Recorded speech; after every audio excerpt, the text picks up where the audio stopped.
Oh, hold on.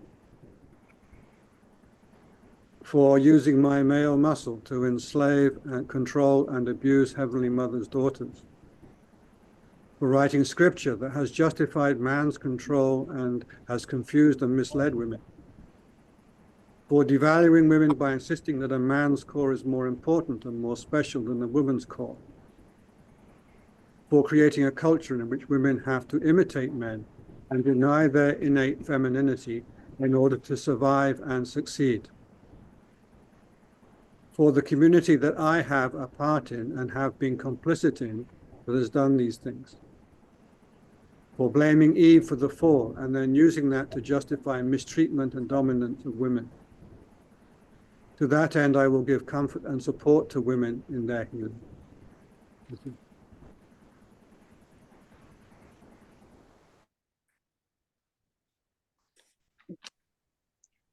Thank you, David. Jeannie, are you back? Okay, we'll move on. The Origins of the Four Gods Day by Glenn.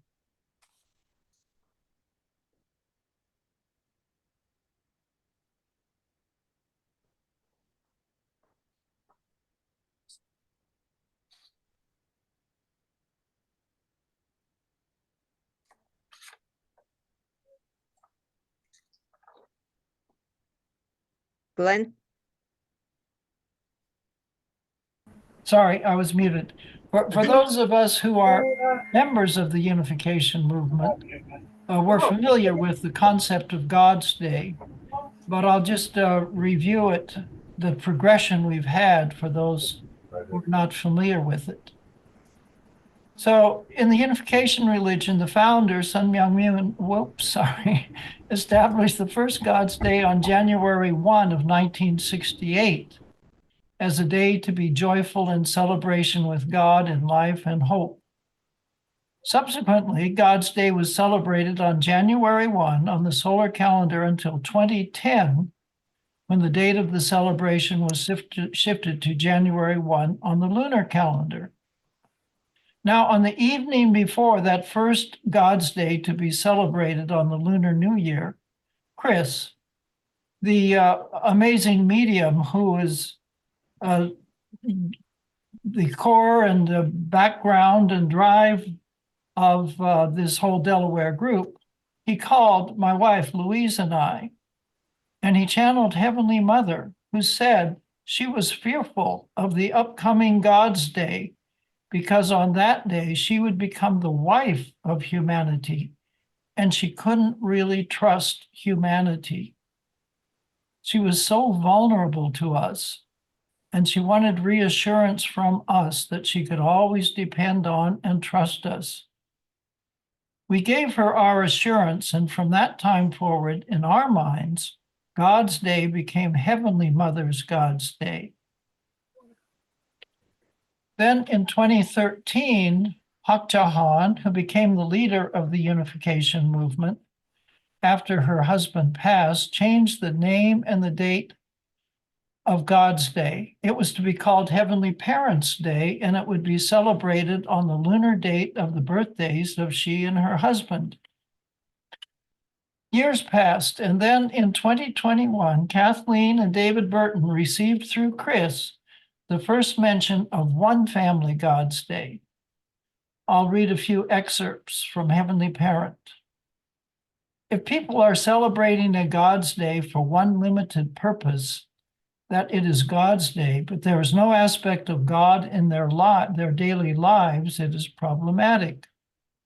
The issue of God's Day is much more to me in the heart of God about family. I want my angelic families to be happy. I want my human families to be happy. So the only issue around a family God's Day is what kind of family? Is it a human family or is it an angelic family? Is there an angelic celebration called Family God's Day for angelic families? Or is there a human celebration called Family God's Day? Is family meant to be the two of them? You guys and gals, humans and angels, will have to decide. Are you one family or are you separate families? And Kathleen replied energetically, one family, one family, one family. Heavenly Parent, okay, we only need one Family God's Day. Did you understand that was now 4 words? Since we originally talked about Family God's Day and we put one with a capital O. So one Family God's Day becomes a thing. If you start talking about one Family God's Day, you are saying to God, what we are trying to celebrate, God, is the fact that you are one being. You have created everything. You have created families. You have created angels, female and male. You have created men and women. You have created children, daughters and sons of angels. These are very much in the development in the angelic world. At this stage of history, when we start to celebrate, we are all one, and you are one. You are the ultimate one. There's more, Blondine. There is a oneness. So in this case, the word one is more like the word oneness. And you are having one Family God's Day. It is celebrating the oneness, the family and God in the same moment. And the fact that you are not only celebrating God, but you are celebrating everyone, because everyone is part of God's family. So that was slightly less than 3 years ago. And then we had a message about setting the date. I won't read those details, but it's closely after the Lunar God's Day comes the Family God's Day. It's variable. It's always on a Sunday.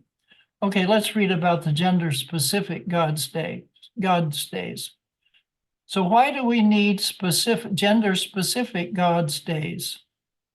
Heavenly Parent, the reason we have 2 God's days or three is because, yes, you can celebrate that I am an integrated being of masculinity and femininity. Some people must celebrate that, so you need a God's Day. But other people are nurturing their relationship with God, their Father, and they absolutely must experience a Heavenly Father's God's Day. Other people are desperate to grab hold of their relationship with Heavenly Mother. They must have a Heavenly Mother's Day. People need both. They need all 3. So as we have now settled on, so the original God's Day, which was on the solar New Year's Day, we now celebrate as Heavenly Father's God's Day. And then the Lunar New Year's Day is Heavenly Mother's God's Day. And then we have the One Family God's Day, which we are celebrating today, designated as the first Sunday prior to the promised full moon after the Lunar New Year. And as well, in the unification movement, there is still Heavenly Parents' Day, celebrated on lunar March 16th, which is the date of the wedding of Sun Myung Moon and Hak Ja Han. And that's the story on the Thank you. God's days. Thank you, Glenn. Jeannie, are you ready to talk about the Delaware Group Foundation? I hope so. Can you hear me? Yes. You can hear me? Oh, stress. No stress at all. Well, actually, it seems like it's better to have my statements placed after that, because this is just some of the results of our relationships with Heavenly Mother throughout the last 10 years. So I think that it was appropriate that my sound was screwed up. Yes. Anyway, I was. It wasn't by tell you- accident. It was. There's no accidents. We have found out over the years. Well,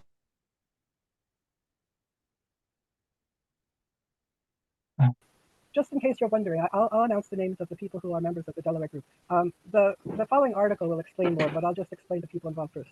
There's Glenn and Louise Straight, Andrew and Lova Wilson, Allison Wakeland, and Chris Krepp, Laura and Robert Brooks, Kathleen and David Burton, Jeannie and Jerome Carroll, Barbara Bjorklund and Stephen Feld, Joko Betancourt, and also Antonio, Kathy Winings, Mark and Kim Barry, Adruma and Fiona Victoria, Lorraine Boosty, Dorothy Hill, Roshan D'Souza, and Blandine Stringer. There are also there's an ascended member of Susan Hermans. She ascended just not long after we started, maybe a few years. And yeah, is there somebody else? I hope I'm not missing anybody else. I think you got everybody. Okay, so we'll read this. So as I said earlier, I felt like after our 10-year anniversary that it's time that we bring our message to the larger unificationist and other audience, because some of this information is so profound that it will enhance people's understandings immensely of how God works and how the spirit world works. So here we go. Foundations of the Delaware Group. There has been a project underway for quite some time that others would benefit from. Shortly after Foundation Day, Dr. Andrew Wilson began sending out channeled messages which illuminated the heart of God's feminine. This was also when True Mother asked us to begin addressing God as Heavenly Parent. In all, there were 28 messages received. In November of 2013, an ontology conference was held at the Messina House at UTS. Dr. Wilson was the conference's principal organizer. Information was sent to participants of the RIST project and the local community of UTS friends and graduates. This was about the time that UC was cracking into 3. Many of those that attended the conference were grasping for some understanding.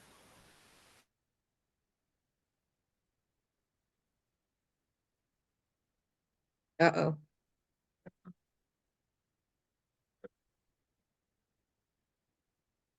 Okay, maybe we can let everyone read it. We can, Blending, if you want to just push it up forward and everyone can read it. Why don't you, someone finish reading it out loud? Someone else? Yeah, Laura, I think that would be good. Could you read it? Okay, I'm not sure. I'm not sure where she stopped. Near the end of that paragraph, many of those who attended. Oh, many of those that attended the conference were grasping for some understanding. The speaker was Mr. Christopher Krepp, originally from Louisiana, now living with Jacinta and their family in New Zealand. The Ontology Conference was thought-provoking and ignited interest. Our object of inquiry was God. Initially, the diverse crowd of familiar and unfamiliar faces set the stage for a typical weekend conference. Minutes after the first presentation began, it was apparent that this would never be considered a typical conference. Chris, a medium, spoke for Mother God, her isolation, loneliness, and dismay. Her absence in world faiths, holy books, religious cultures, and traditions. Through him, she spoke of her pain in being unable to comfort and counsel her daughters, who would not quite grasp the possibility of her existence. The content was amazing. We began to sense that there was a long, isolated aspect of God, the divine feminine, beginning to ignite within each of us. Naturally, women felt this truth most acutely. On Saturday, 8 women volunteered to go through some activities with small groups. The group leaders gathered together for lunch. It was at that lunch that it was agreed we would continue to meet as a group. We wanted to be sure the sparks felt deep within us of Mother God's stirrings were not left to grow cold. We resonated with the truth that men are not the only ones God speaks to or through. Wow. Okay. I'd like to, start 5-minute discussion. Anyone that wants to say comments of what you've just heard thus far.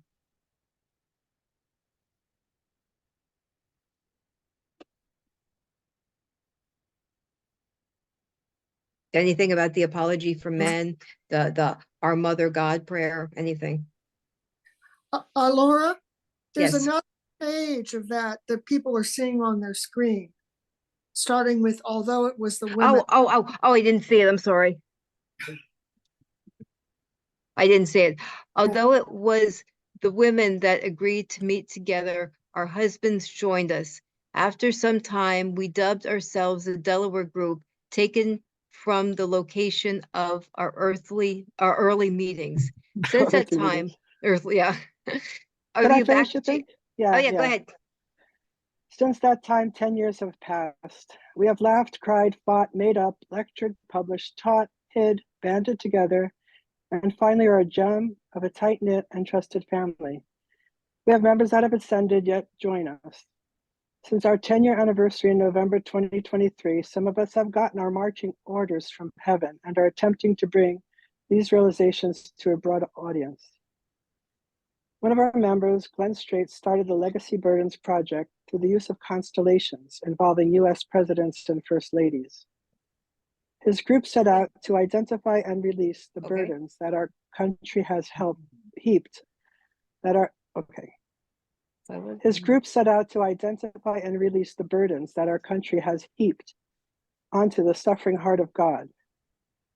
Legacy burdens for Americans include lack of respect and inclusion of women and minorities, as seen in patriarchy, materialism, racism, and the denial of the reality of the spirit world, among other problems.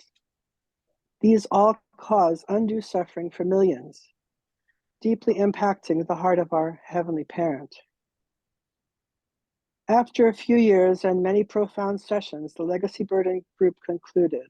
Participants in the group were hoping to continue to meet as a group to discuss ontological subjects. I volunteered to continue addressing the concept, particularly regarding my unfolding relationship with the Divine Feminine, our Heavenly Mother. Along with our growth come ongoing developments in the invisible world. We have discovered that the fruits of our most basic conversations have real impact there. Anyway, so since then, I've been hosting like a forum on Monday evenings, every other Monday evening. And I believe anybody who's on this call will just send a link to if you want, if you're interested. Anyway, thank you. Thank Sorry you, about my Jeannie. technical stuff. That's okay. I only read it once after Jeannie sent it around. I apologize for not reading all of it. So, and now we'll do the 5 minutes. Anyone that wants to make a comment about what we've just talked about, what you've just heard.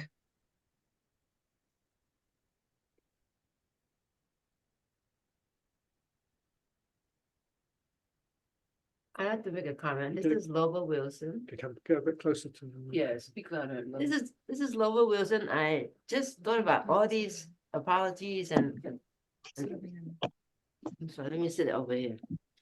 I just thought about all these apologies and all this reiteration of the original intent, and it was very, very deeply moving. And I felt for the first time the power of the words in all of the statements. Maybe because today is a special day, including the angels, but finally I felt it to the bottom of my guts. Just to let you know. Such no. I don't know. Anyway, that's my feeling. It's very Lova. clear. Yeah, Thanks, Lova. you're welcome. I just like to ask for a bit of a clarification. My name is Mark Lincoln. I'm from Omaha, Nebraska. Just finishing up my master's project for my 2 years at the seminary. And one of my favorite professors there was Dr. Andrew Wilson. And it was mentioned earlier that there were several messages sent out, several channeled messages sent out by Dr. Wilson. Does that mean he did the channeling, or that he just did the sending out of the messages of someone else's channeling? he did the sending out. He sent out the messages as they were received after Foundation Day. They were Okay. received by Chris Kraft in New Zealand. Okay, very good. Thank you. Andy's there, isn't he? Yeah, I had been working with Chris Kraft since 2008. So I was well aware of a lot of his channeling activities before the Delaware group, before the Ontology group conference even started, including a great deal of activity in 2009 to support Yejanin and her recovery to the true family.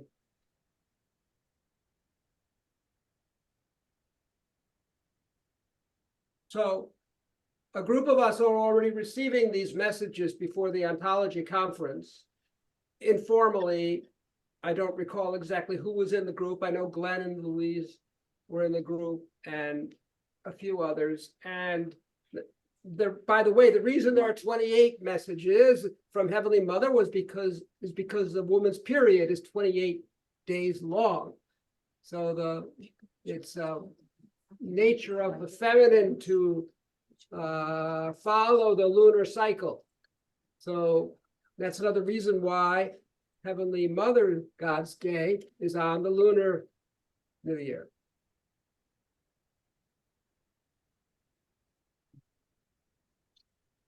I'd like to say something. Please. I expect your support here, Miss Jeannie. Who is this? Absolutely. It's Carla. How you doing? Hi, Carla. It's Carla. Miss Carla here. I've been doing a lot of channeling over the last 30 years. I'm not going to get into it. I know people don't expect me to be a channeler. I don't look like Lady Dr. Kim or anything. I've specifically asked Heaven for the exact mechanics and anatomy of what a true childhood looks like. I think this is directly connected to the whole divine feminine motherly role here, the degraded position of women in history has disallowed them to perform the actual mechanics of true childhood based on unconditional love. Society cannot be restored without true families, and true families cannot be restored without true childhoods. And we spend a lot of time talking about all of these other details and skirting around what I've understood from my channelings as the #1 main issue in the restoration providence, and that is to restore childhood according to unconditional love. I worked 7 years at Jinnah. I spent my time since then begging Heaven to give me all the exact details about what a true childhood looks like. And unless we establish that, I understand our focus on our rituals and celebrations, but 90% of our focus goes into those things and less than 10% of it goes into childhood. And 90% of our brains develop in the first 5 years, but we put 90% of our efforts into all these things that we're restoring as adults. Meanwhile, each and every one of us adults has an inner child to heal based on God's unconditional love. And while we are bringing up the position of mothers, we also want to recognize the role of our divine masculines in our life, both as they support us and as we support them. And, I just I've been trying to talk to family members for a long time. The only people that have really listened to anything that I've said are Miss Jeannie and Joe Taylor, and Adruma listens, and Scott has been very gracious listening. Everything that I've received in my channelings has been 100% consistent with unification thought and divine principle. And I would love to see members, former members, rebelled members, I count myself among them, to re-implement this, because I grew up going to Belvedere, and this is the thing that I remember most Father speaking about. So I think it needs to really have a super spotlight shining on it.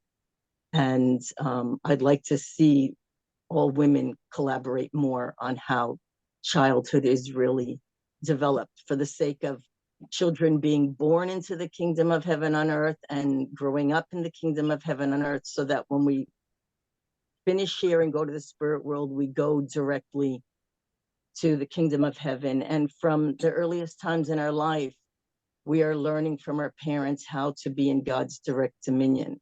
And I think that about says everything that I want to say. All right, Thank you for listening, everyone. I appreciate it very much. thank you, Carla. Thank Wait, you. we're gonna move on now. We have many developments over the past year in the Delaware group, but we've chosen 3 of them, and we're gonna start talking about them now. And the first one is God's Foundational Co-Parenting Family for Permanent Stable Peace. And this is starring Glenn Strait and Jeannie Carroll.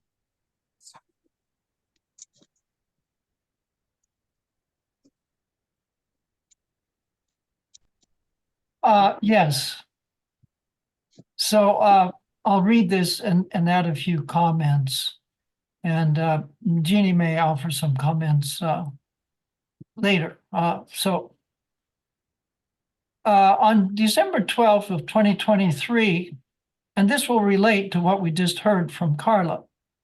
On December 12th, 2023, after long millennia of grievously painful labor together with her and his children, God realized the goal of establishing harmonious co-parenting relationships centered around Abraham and the 3 women who bore children whom he had fathered. Abraham with Hagar fathered Ishmael, with Sarah fathered Isaac, and with Keturah fathered 6 more children, as you see there in the diagram.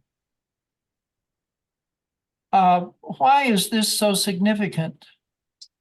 It is not only 4 parents, it is also their 8 children. It is 1 male parent and 3 female parents and their descendants who even to today are antagonists in bloody violence desecrating the Holy Land. In this family of Abraham, we have so much of the roots of human suffering encapsulated. Look at those 4, Blondine, let us see those, right there. Look at those 4 parents, while keeping in mind that Sarah was Abraham's wife and Hagar was Sarah's servant, who at the request of Sarah became pregnant from Abraham and then birthed the son Ishmael. Then later, Sarah, who had been barren into her old age, bore Isaac, the second son of Abraham. Abraham later married Keturah after Sarah died. Circumstances in the life of Ishmael etched resentment into the core of his being, as he, the firstborn son, along with his mother, was exiled by Sarah to the desert where they almost died. By tradition and scripture, Ishmael is the forefather of the Arab peoples and of Prophet Muhammad.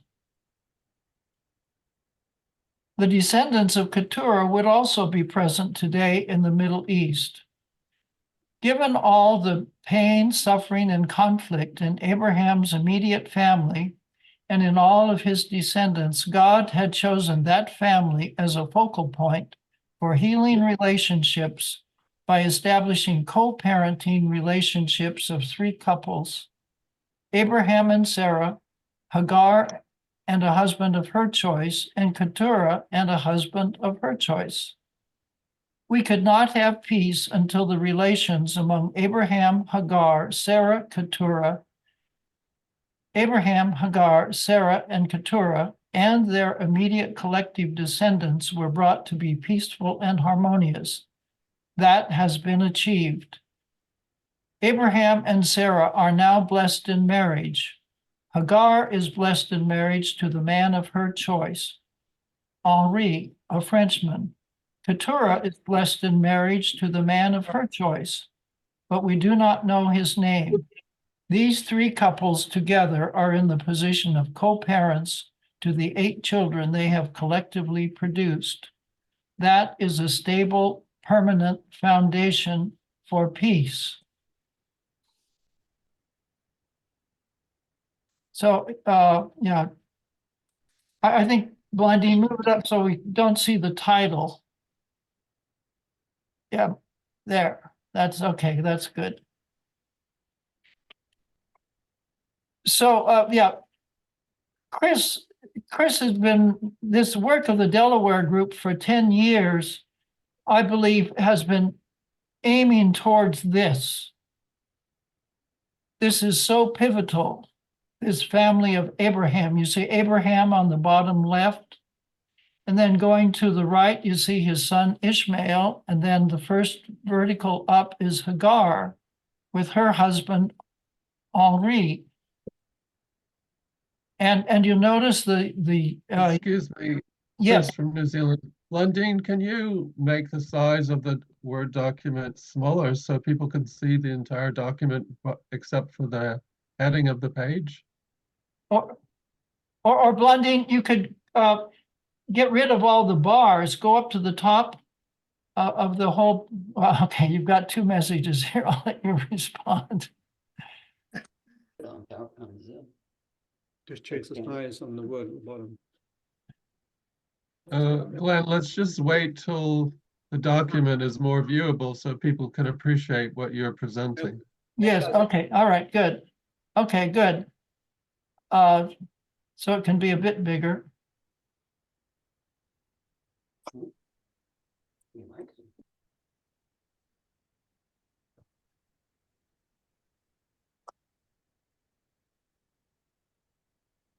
Can you enlarge it just a bit, Blondine? I'm working on it. Okay. I'm going to do now control positive 1. Control positive again. Control. She can change the view. It's bottom right now. Yes. 60%. My apology, I'm not really familiar how to do that. Bottom right Okay. hand. Yeah, on the bottom right, you see where it says 60%? If you click on that plus beside 60, it'll go up to 70%. Oh, I see. Okay, Yeah, hold on. yeah, But yeah. I have the wrong document now, I think. Yes, so let me just, Well, we're, bear with me just for a minute. Okay. So let me. So co-parenting 7. Okay. So, okay, let's, Slide that. okay, why is it not? Or is it the co-parenting? No, this is. No, this is a different one. oh, that's the Oh, wrong I'm one. sorry, wrong document. Okay, Hold on. okay, wrong document. All right, we'll get there. You're doing great, Blondine. You are, thank you. It's number 6, in fact. Okay. Co-parenting. There we go.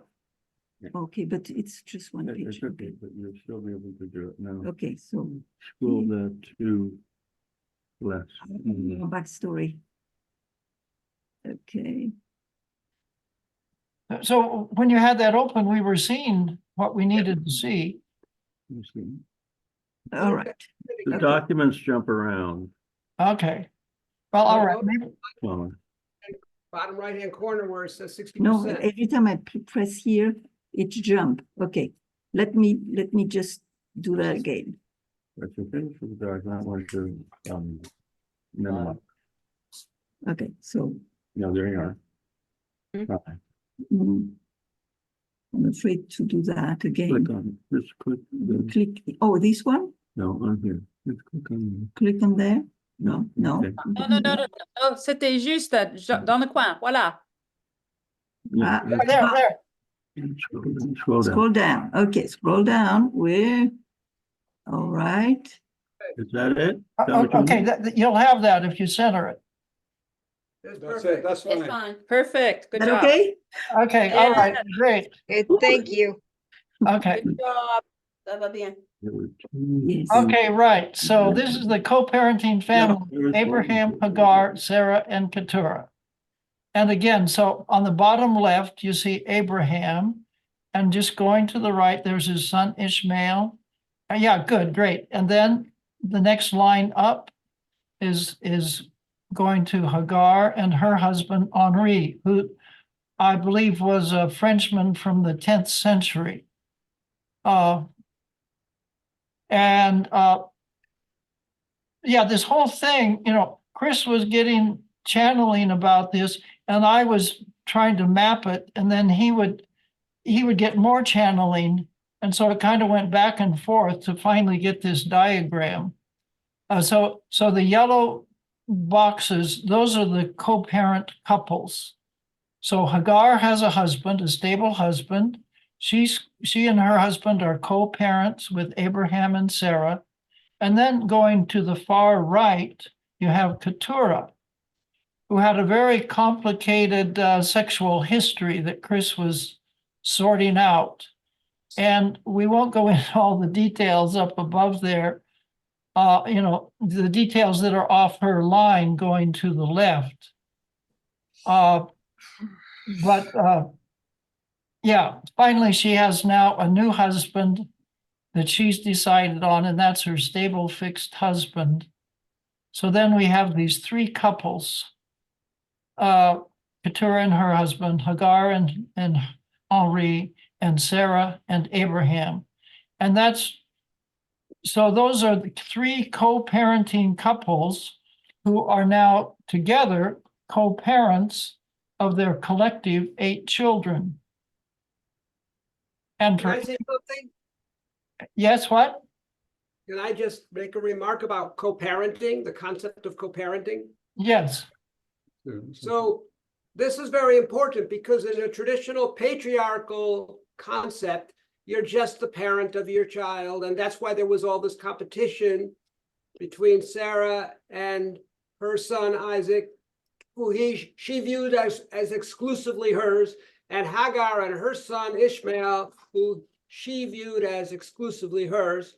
But with co-parenting, when Hagar was blessed to Henri, Henri agreed to be a co-parent with Hagar of their son Ishmael and Abraham, because Ishmael is still Abraham's son. So this concept of co-parenting entered. And then Sarah and Hagar agreed to be co-parents of Isaac and Ishmael. So the idea is it's not competition anymore, because these mothers are recognizing that Hagar is recognizing, yes, I am Ishmael's mother, but I will also function as mother to Isaac, and also I will function as mother to all of Keturah's children, beginning with Zimran. And likewise, Sarah agreed to the same, that she would be not only the parent of Isaac, but she would also be the co-parent of Ishmael and of Zimran. So when all the mothers agree to be co-parents, then all the competition is all smoothed out and everybody can live in harmony. And that's what I wanted to say. Yes, thank you. Jeannie, was there something you wanted to add here? I wanted to say my thing with it is that the principle of creation, the ideal family is the mother and father and their children, but it became apparent that God couldn't work through the ideal just didn't come about. And then for years Hagar and Sarah and their descendants have been unable to feel mother's love, because their mothers weren't able to understand maybe their position, or maybe understand how Mother God is working in their lives, or maybe the culture just didn't embrace other, like Andrew said, like the patriarchal mindset. Somebody has to lose. If the patriarchal, firstborn male is the winner, then who's everybody else? So I feel like it's just now because we're talking about it, and because heaven's talking about it with us, and because we're offering suggestions, that an understanding of how valuable like a blended or co-parenting is. Because in our society, we see people are co-parenting and blended everywhere, and we can't assume that because they don't have their one true spouse and their ideal family, that they're not part of God's essential providence, because because they are. I also wanted to say that years ago, in the constellation therapy, we actually were physical people being the constellation of Abraham's family. We actually walked around the living room and felt the feelings of cast out Ishmael, of abandoned Hagar, of confusion and of regret.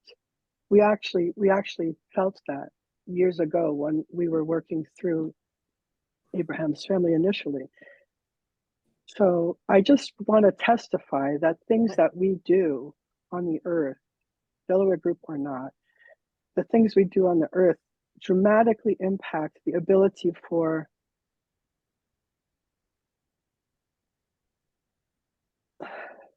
people to accept Heavenly Mother, because we just didn't know. Anyway, I don't know if that's making any sense, but I'll be happy to answer Jackson's question about why this is important now. So, Chris from New Zealand, Medium. Hi, everyone. Thank you for coming. Thank you. So in the middle of the chart is the name Joshua.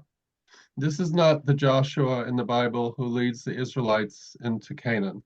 This is just a person from some century. I don't remember which, maybe Glenn does. There's so much content that comes through me to remember anything, but this is a person. So let's look at the premise. God wants Abraham to be a co-parent, Sarah to be a co-parent, and Keturah to be a good parent, co-parent. Keturah is a woman who lived with Abraham in his final days. So she has a lot of internal content, which isn't really particularly written in the Bible, but when you're a medium, some of you who are mediums can understand that that information can come forward, and then you have to clarify and try to find out if what you're getting is accurate. But aside from points of view of accuracy, the premise is that the four people, the man and those three women by which he fathered children, they should have, like anybody else, the opportunity to be blessed or married to a person that they agree to be blessed or married to. And in the case of Keturah, she set her eyes on somebody who she chose not to provide a name for. And he had been in previous relationships, at least two others. And in the first instance, he was with a woman and had children. And in the second, he was in a relationship with a person who was, we would say today, mentally unstable. And she and he had a child named Joshua. And you can imagine if there is a love relationship and the father is present or not very present, and then the mother is unstable, that any child growing up in that environment, i.e. Joshua, would experience difficulty. So when I got all this information, a lot of the focus of God was on resolving all the issues that Joshua as a child would face so that he could endorse this complex structure of co-parenting for Abraham, Sarah, and Keturah. Because what was being proposed was that his biological father would marry Keturah, and that the two would agree to be married and that God would bless it, and perhaps even Father in the spirit world. However, it wasn't as simple as that, because Joshua also had very emotional relationships with some half-siblings. And also in his teenage years, he abandoned his mother's and tried to move in with his father. And so there was also a very strong emotional relationship between this person called Joshua and Keturah's new husband. And so it was quite important to him that if his biological father was set to become a co-parent along with Keturah to Keturah's 6 sons, Zimron's the oldest at the bottom, why not his own biological mother be set up to become either a co-parent or to be on track or to be acknowledged by God that something should be done to meet her needs. So it didn't stop there for him, because he had strong emotive relationships with others, particularly Thomas. In some cases, It wasn't really known who the father of his mother's children were because due to her state, she slept with many people and many people fathered her children. And so that suddenly brings in too many options for people to consider. The chart is already very complex, but it had to be made complex because God wasn't going to deny Keturah the person of her choice, and God wasn't going to penalize them simply because Keturah's new husband had had previous relations. I won't try to unpack who's who, but I'm basically explaining that in order, it's Jackson Bowman, I think, right? Apologies if I'm getting your first name wrong. In order for God to welcome all of these people to co-parent the children that Abraham has by all three children, the women who had intercourse with Abraham and produced children, their needs had to be met because otherwise it's still the patriarchy. And so in meeting their needs, God was not really going to go forward in blessing the experience of Keturah and a new husband if they weren't able to fulfill the very role by which they were being asked to rise up to, i.e. to learn what a co-parent is and to work as a co-parent. And that's not just to the privileged kids listed in the Bible, Ishmael, Isaac, Zimran, and his 5 younger brothers. It's also for anybody who has produced children who's coming into this complex structure. I really struggled as a medium to get it right and to understand, and God returned innumerable times and innumerable visitations. But nonetheless, in the end, we've got something God was willing to sign off on, and the chart is, from my perspective as a medium, signed off. You might say as a unificationist from heaven, as a secular person, you might say agreed. And if you're very devout and religious and believe in the work of God through mediums, you might say signed off by God. But anyway, there's some degree of sign off. I don't want to say more, but I hope that answers the question. I would just, Yeah. My take on this is that God, since the very beginning, has wanted people to be true parents. So co-parents means the same as true parents. Father said one time that, blood is thicker than water, but love is thicker than blood. And so that means that you should love someone else's child the same as your own child, beyond lineage, beyond blood lineage. And yeah, all this has to be resolved in the spirit world. And I'm sure this is a chart of one family, but if all the charts were made for every family, they'd be very heartfelt or heartrending. And now these people have, like Chris says, they need their needs met eternally with a spouse. And so that's what seems to have been set up. And that's my Yes. take. I wouldn't disagree. I'm going to mute myself and return it to either Glenn or the chair. Thank you. I can't say. Laura, I would just All right. say also, this is the foundational family undergirding the tensions that we have in the Middle East. And so stabilizing this family is so pivotal to the possibility of bringing peace in the Middle East. Glenn, can I say something? I have a very personal take on this, and it touches something that touches me very personally. I would Yes, like to share yes, with Dave, people. we're going to start a 5-minute discussion, and David, you're first. Go ahead. Okay.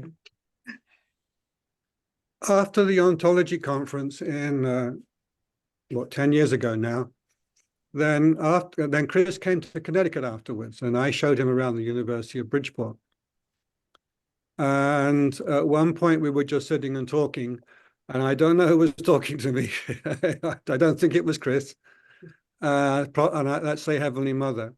And she was talking about the headaches of situations where people have had more than one partner and children with more than one partner. And at that time, she had no idea how that was going to be resolved.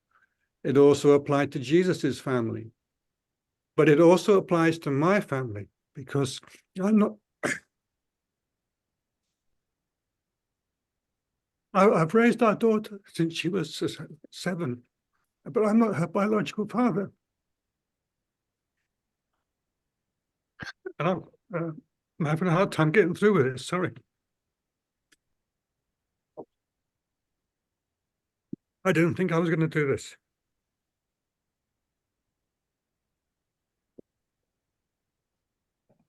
It's okay, David, you got this. Her biological father is Muslim. And her life has been a struggle. I mean, it's a lot of conflict. Even in her adult life, she has told me she doesn't like to dream, because when she dreams, she's dreaming of pitched battles between Christians and Muslims in the spirit world. And she wakes up exhausted. So this co-parenting issue touches my heart, because it gives me a legitimate connection to the lineage. For the non-biological parent, co-parent, it gives a legitimate place finally to be connected to the lineage.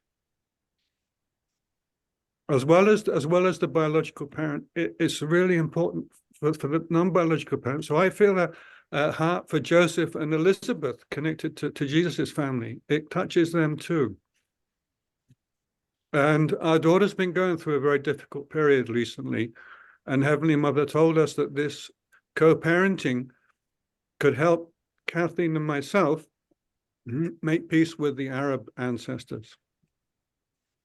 And I have to apologize to them here too, because when we were first together, we tried to change Nuri's name to my surname.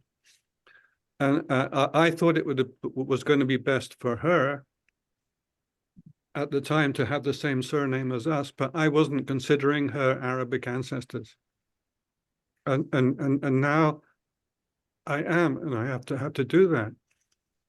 Because after the co-parenting time, I had quite a powerful experience with them, is that they were in a position to accept me as co-parent of Nuri.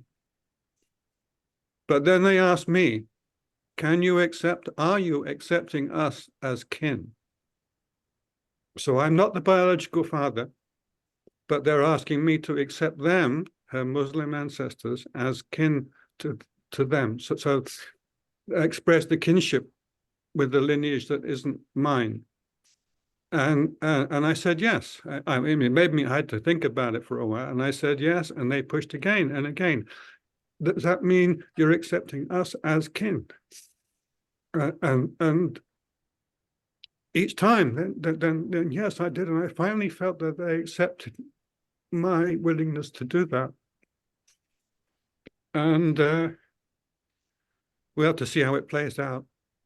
But after that, for 3 or 4 days, I'd be sitting and have a flash of like sand or a different kind of housing from.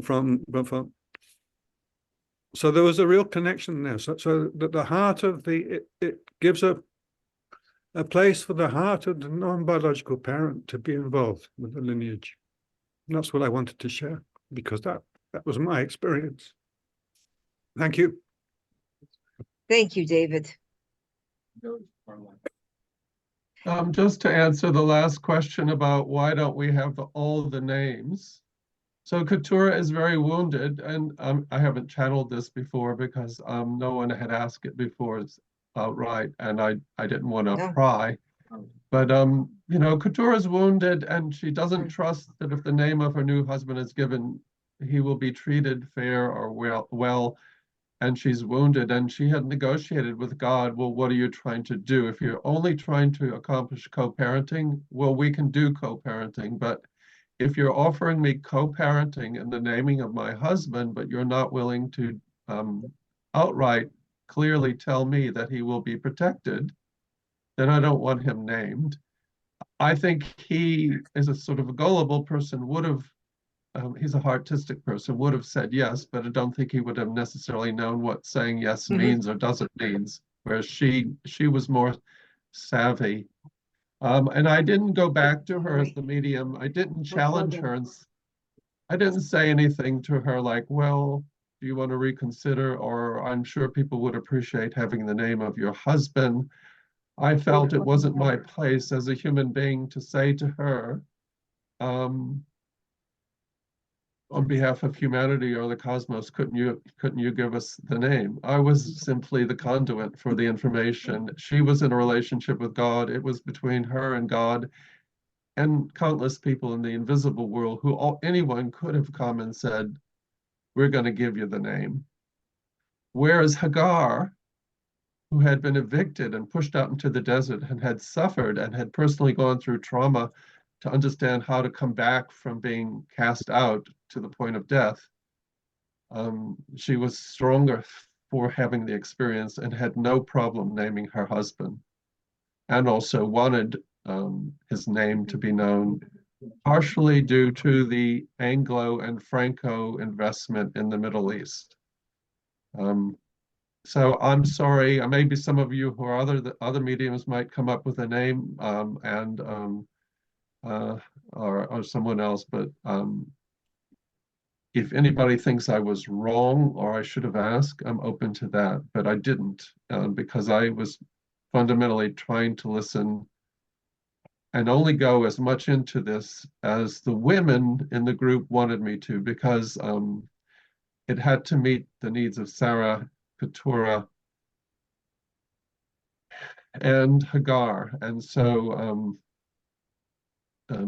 Abraham was really, as the person who had had sex with the other three persons who are women, really the only one who was in a position to have to acquiesce to what the ladies were doing and what they were wanting, particularly the women, the two who were not going to be eternal wife to him, or who were going to function as sisters, but nonetheless as co-parents with him. He had to acquiesce to their needs, and he also didn't ask that, I don't know if you'd call the husband of Keturah a brother-in-law to Abraham or what term you use, but he wasn't going to give that name. Anyway, that's a short answer to why Keturah's new husband isn't named. It isn't that I didn't think that it would be useful as a medium or logical. The logic wasn't there. It was fear. Keturah is afraid to be burned still in 2024. That's me. I'm going to mute. Thanks, Chris. Okay, we're going to move on to our next major development, which is co-creating angels. And Rob Brooks, myself, Kathleen Burton, Louise Straight, and Barbara Borkland will speak, but Rob's going to start. Thank you. Thank you, Laura.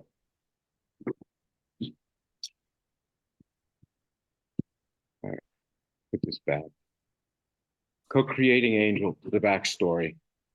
Last November, I discovered a video clip from Bible Epics covering the 7 original archangels and shared my discovery with the medium Christopher Kreft.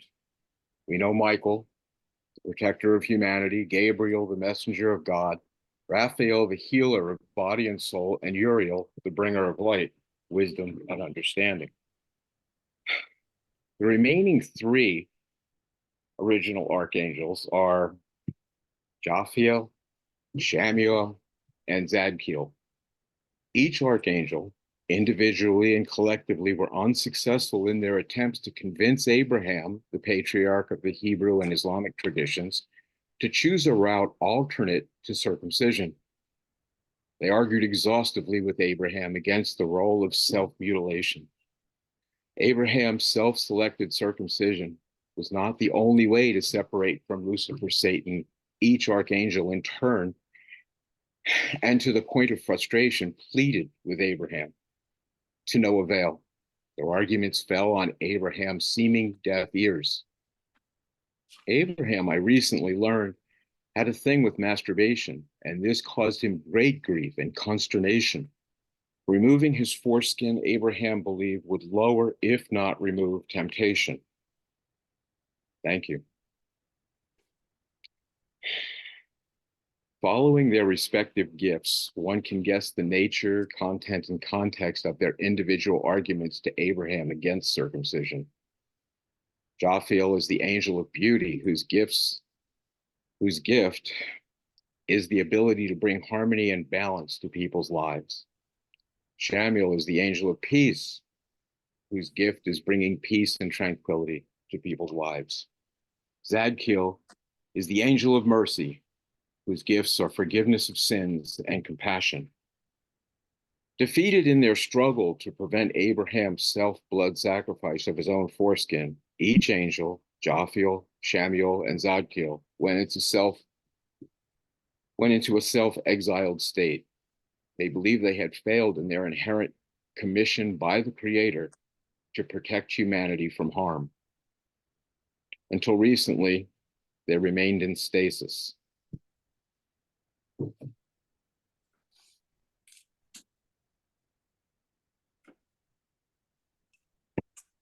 That concludes my remarks. Thank you. Okay, thank you. Okay, following, I'm sorry, let me time myself. Following that revelation from Rob. Excuse me, Laura. Yes. Could you take the document down so people can see you better and see the people talking? That's better. Okay. Following that revelation, the Heavenly Mother wanted to talk to the ladies of the Delaware group, as many as possible. So we had a Zoom call, and it ended up being about 5 hours. And when I learned that I was going to have 3 minutes to talk about my experience, what I thought of first is the very beginning of the phone call. Heavenly Mother talked about the difference between entity and identity. And I looked them up, and the definition of entity is existence or being. And the definition of identity is one sense of self through memories, experiences, and relationships. And what Heavenly Mother told us is that an entity doesn't have a relationship with God. Identity does. And Heavenly Mother wanted to create counterparts for these newly resurrected archangels. But she was very specific that she wanted them to have identity. Because through the years, women didn't have identity, in that they were almost servants to men. And she did not want that. She said that she had to have a relationship with these women in order for, her exact quote was,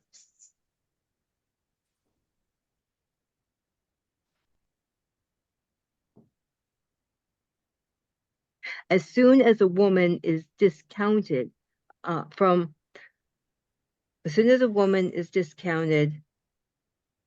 she is then preventing God from using her in the creation. And I'm sure that the other 3 ladies that you're going to hear from are going to tell you about the amazing rest of the call. But I just wanted to start with the beginning, that Heavenly Mother wanted to be very certain that she was going to have a relationship with these 3 new counterparts to these 3 counterparts to these uncovered angels. And that was my timer. So Kathleen Burton's next. Okay, ready? Yes, go ahead. Okay. Hi, everyone. I wanted to just precede this when, since this is our third One Family God's Day, and the first and second Family God's Day, we were able to talk about 2018 when we had the experience, the extraordinary experience of being able to be present at the blessing of archangel couples. And this was an extraordinary time, and the naming of their wives came through Heavenly Mother. But this co-creation experience was, as we heard from Rob in his introduction, these three angels were virtually unknown to the Delaware group ourselves. And then when we heard about their situation of not obviously, since we didn't know about them, they hadn't been blessed with a spouse. And then we heard that these three archangels were responsible for defending Heavenly Mother's presence, Heavenly Mother's value, the value of the feminine all throughout history because of the rise of such heavy patriarchy and the heavy handedness of the male view in all of the different religious writings. And so these three angels stepped forward, and over all of this time, continual up until this present time, have been protecting Heavenly Mother because we have not been able to do so ourselves as humanity. And it was their role in the archangelic world. And we really were very respectful to them. Jophiel was the first of the three archangels to step forward and speak to us. And he talked about how they fought tooth and nail to protect the feminine presence to be allowed expression throughout the providential history. And we learned a little bit about the work that they did. And he spoke about the sense of injustice and how they felt they needed to protect Mother God. And so even he, Jophiel, was offered to have a spouse before the others, but he said no, because I want to stay with my brethren and with my fellow archangels to all be able to receive spouses at the awarded time. And finally, when we're coming to the point of co-creation, not realizing that we were, and he spoke about respect, like in the song by Aretha Franklin, Respect. And then there was the co-creation of his wife, and yes, you can guess it, his wife's name is Aretha. In the second archangelic presence that we were able to work through was Zadkiel. And Zadkiel would say, I saw myself as the dunce of the archangels. And he said that because I was such a frail archangel, but as he was talking to we sisters representing the Delaware group in femininity, you know, the four of us were talking about what it is to be fragile. And it really came out to be tenderness. He's an archangel of extreme tenderness and sensitivity. And we realized as sisters that that was his strength because he was able to bring sensitivity to men. And at that point, his wife was created and her name is Elizabeth. And she's rather rotund and very cuddly. And that was very interesting as well. And then I'll finish just very quickly with the third, who was Shamuel. And Shamuel was extraordinary because he was talking to us about he works a lot with transitioning human beings into the spiritual world. So of course there's these, you know, images of the Grim Reaper around when people are going into the darkness. And Adruma, another member of the Delaware group, and myself, we're talking a lot about that in angels. And we decided to change the name of the Grim Reaper to the Angel of Compassionate Transition. And we talked to him about that. And he said, I really like that because that's really much more who he was. And all of this interaction with the sisters really moved things beautifully along. And he was very understanding and wanting to understand inclusiveness. And that's what he was all about. And his wife, then when she was created, its name was Mary Ann, because it was very interesting. God, he said, I needed the vision in my life of inclusiveness. And then suddenly Mary Ann appears. And the first thing she says is, I can do it. And so was particularly prepared to work with him. And we were just participatory and also present and watching this all unfold and representing the Delaware group and representing feminine humanity. And it was just a great joy. Thank you, Kathleen. Hey, Louise, you're up next. Okay, yes, here I am. I didn't stay for the full 5 hours. I think I made it through maybe half. And so I will be speaking mostly about my experience with Jophiel, who was the first of these three. I said at the time, and I was saying again, that I found the whole experience totally spellbinding in a very good way. I felt Jophiel's presence surrounding me, enveloping me. I felt loved, I felt nurtured, which is, I guess, not a surprise as we hear today. He is the angel of beauty, and he works to bring harmony and balance. He would describe the situations that he was in, trying to help. And the one that struck me most was when President Kennedy was shot there with his wife. And Jophiel was there with Jacqueline and was so concerned about her. And he just flatly told us that this assassination was an act of terror against her by removing her husband from her life in such a fashion.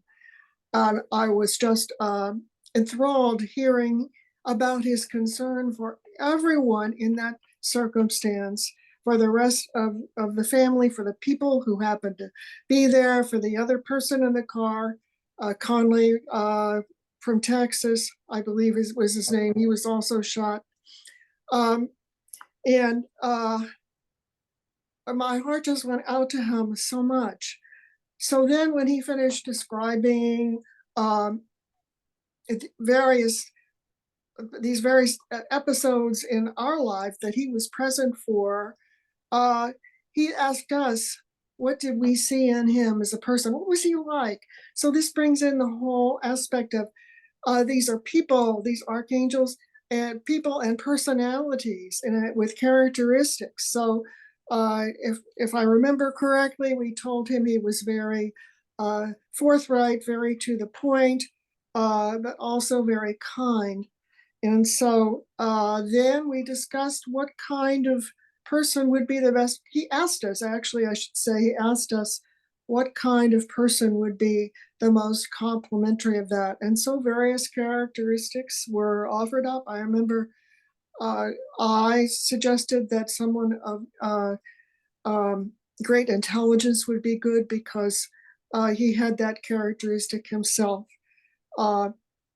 Altogether, it was a very moving experience, and I value it, especially because emotions were respected and discussed and seen as important, particularly the emotions of women. And I think I will just conclude with that. And thank you for letting me share. Perfect timing. Just went off. Thank you, Louise. Okay, Barbara, are you there?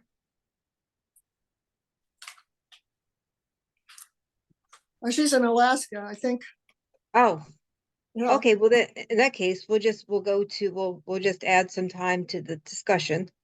And anyone that has anything to talk about or wants to, make a comment, now is the time.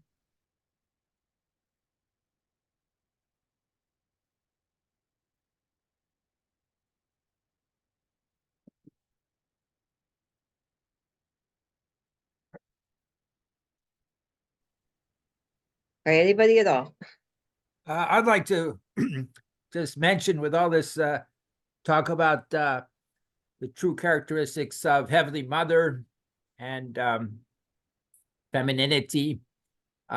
Recently, the last couple of months, a spirit came over me of like the amazing preservation power of healing, spring, like new life, the color green, and the fact that the human body is made to naturally heal itself.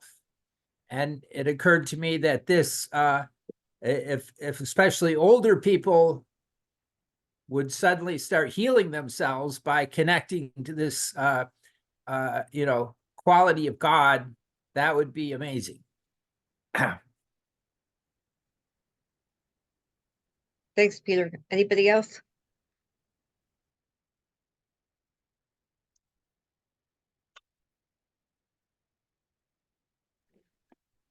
Could I say something, Laura? Or do we have no more time?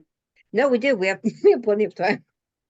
I just wanted to say something about our work with the angels, because it's been going on since 2018 and in the Delaware group. And it's just been such a joy to be able to see this step toward, God's original design, because frankly, we're not going to create God's original design or the principle of creation without them. And we need to be able to be in cooperation and almost a symbiosis between our work. The angelic world is not the human world is not the angelic world, but our worlds coalesce together. And by working together and understanding that, and through the blessings of these angels, then they come to a better understanding about our human life. It's how do you understand what it's like to be a wife and what it's like to be a husband unless you have that experience? How are we going to be able to create God's ideal without having these two dimensions of God's creation working together? And we've been blessed to be able to understand them, laugh with them, cry with them, understand with them, get frustrated with them.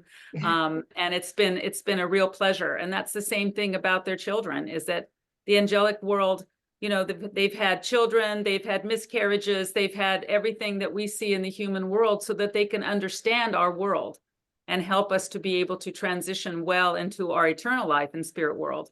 And it's all coming together at this time, based on the foundation of so much of True Parents' work. So I think it's been a very wonderful, and I look forward to more experiences in the future. Thank you, Kathleen. It has been. Laura, And- Chris, you're in New Zealand. In terms of your inviting people to speak, does that include people who have previously made themselves known from the spirit world, including the angels? Of Who course. are you inviting to speak? Absolutely. I'm inviting anyone to speak. Anyone, that has something go to for say. it, go for it. Well, first of all, I don't want to assume that everybody here wants to hear me channeling an angel. So if you don't, I apologize as your brother. But I am here with Archangel Zadkiel. And Zadkiel's comment was first I and then we, including his wife Elizabeth. But I'm going to read to you his climate. He says, now my major role is to protect the right of Heavenly Mother to have orgasm. So, do you want to speak? I'll speak in the first person, Zadkiel. So throughout history, I've always understood there has to be balance. And even though I wasn't afforded a counterpart, meaning a wife, at the dawn of history, I understood through seeing women that women have as much legitimacy as us men. And I had God as a creator and as a parent relying on me. And when I descended to earth to support humanity, I didn't find enough of reciprocal relationships to be able to engage effectively the way I wanted to. So I felt very hurt and very sad, and I felt that the best thing I could do on behalf of humanity, myself and God, was to hold the internal torch for Mother God and to make sure that at least she knew somewhere in the creation she wasn't forgotten. And I used to regularly sort of go to the door of God and knock there and ask if I could have an audience and read to her or try to comfort her, or sort of like a small child, you think like what a 5-year-old would do, going to mama who's had a breakup and he sees that she's in difficulty. I can't see this. And you go ahead and go there to comfort. Of course, as history moved on, I grew, and as history moved on, God shared more. And as history grew on, God was more inclusive. At the point when God began to pull True Family into this, are you still there, Daniela? I know I saw Daniela earlier. Anyway, at the point when God began to pull Yajinim into this, she naturally had questions about angels, and Yajinim is very interested in divine principle. So as an angel, I watched as God began trying to respond to her questions about angels through Chris, who basically just leaving it at a very logistical kind of response. Well, they should have been created, meaning my wife and female counterparts for us, should have been created by the 6th generation of humanity. So if I wanted to be resentful, I'd have the 6th generation until recently to be a resentful angel about having to wait for a wife. But I don't feel that resentment because throughout history, my focus has been on trying to take care of God, particularly God in the feminine.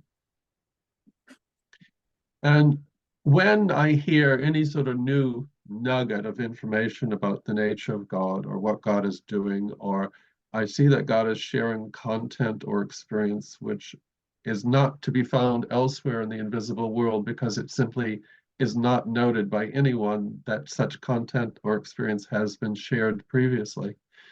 I always go forthright to God because I now have that long-standing relationship with God and say, what about this? What are my accountabilities?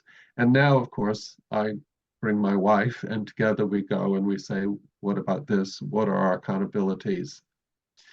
And one of the recent audiences I had with God was, well, soon human women are going to be more comfortable with their sensuous reality and they're not going to be caught in the Judeo-Christian male-dominant God. So they're going to be wanting to go to the original God. And they're going to be talking to me about my divine femininity. And I'm not going to lie to them and tell them that as beings who can have an orgasm, that I am devoid as the divine of anything like that. So they're going to have so many questions about orgasm. And why don't you take up the mantra and the mantle so that since you're viewable, certainly in the spirit world, you and your wife, people can view and touch you and hold you and embrace you. Why don't you, before you start, having children and a family, why don't you think about this and think what you would want to do? And then God, who also can be impatient, human beings, angels, we're mostly taught to be patient. God is mostly patient, but God also can be impatient. In the last visit said to us, I don't want to wait anymore. I want to get on with my orgasms with women. This has been too long. That's the original design. They're going to have questions. They're going to want to know who are their allies. The men will want to know who can they talk to. They'll be talking to you. The women will want to know who can they talk to. They'll be talking to your wife. Is your couple okay with managing, protecting the right of Heavenly Mother to have and experience orgasms? And we said, yes. Of course, we don't know what we're getting ourselves in for, but that never matters, I find. I don't think that any human being or angel is ever going to know exactly what they're getting themselves into when they say yes to God.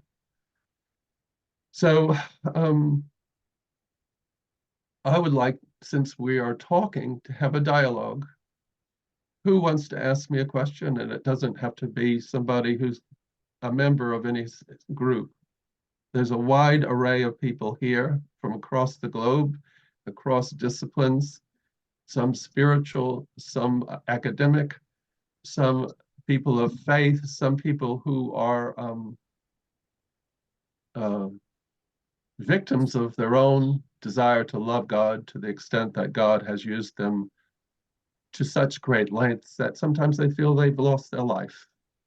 But nonetheless, that was their offering, and that's how it happened. And this is my acknowledgement to who is in the congregation. And if I haven't included you, then I apologize. Let's start with Lorman Likes. Lorman Likes, put on your camera and unmute, please, if you're there. Or have you gone for coffee?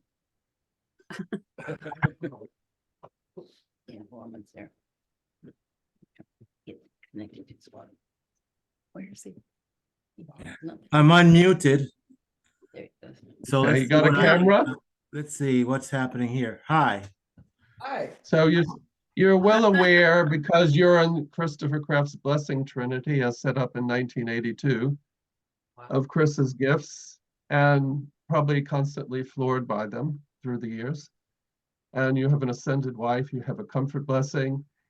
And, you know, as an angel, I've just told you something very intimate, that my role is to protect the right of the femininity of God to have an orgasm. You're a unification man, one of the few who's had your penis in more than one vagina, and bona fide way. It's blessed. You're allowed. And so you have experienced different women, different orgasms. My question to you is, how would you feel if your ascended wife, who you're not in a comfort blessing with, I'm talking about Laura, started experiencing orgasms with God in the spirit world? Well, that's an easy one because I've had that conversation with her, and we have a mutual agreement that we are faithful to each other for eternity, however long that is, and that we want each other to be happy while we are separated. And so therefore, she has, I got her permission prior to my comfort blessing, and she was cool with it. That as you put it so succinctly, my penis in another vagina. That was fine with her. And I'm certainly fine with her having her a relationship, you know, intercourse with whoever God will approve her with. I'm just going to interrupt you. I'm going to ask Laura Likes to channel through Chris. I've just had it, darling, my orgasm with God. It was something not to write home about, Congratulations. something to write you about.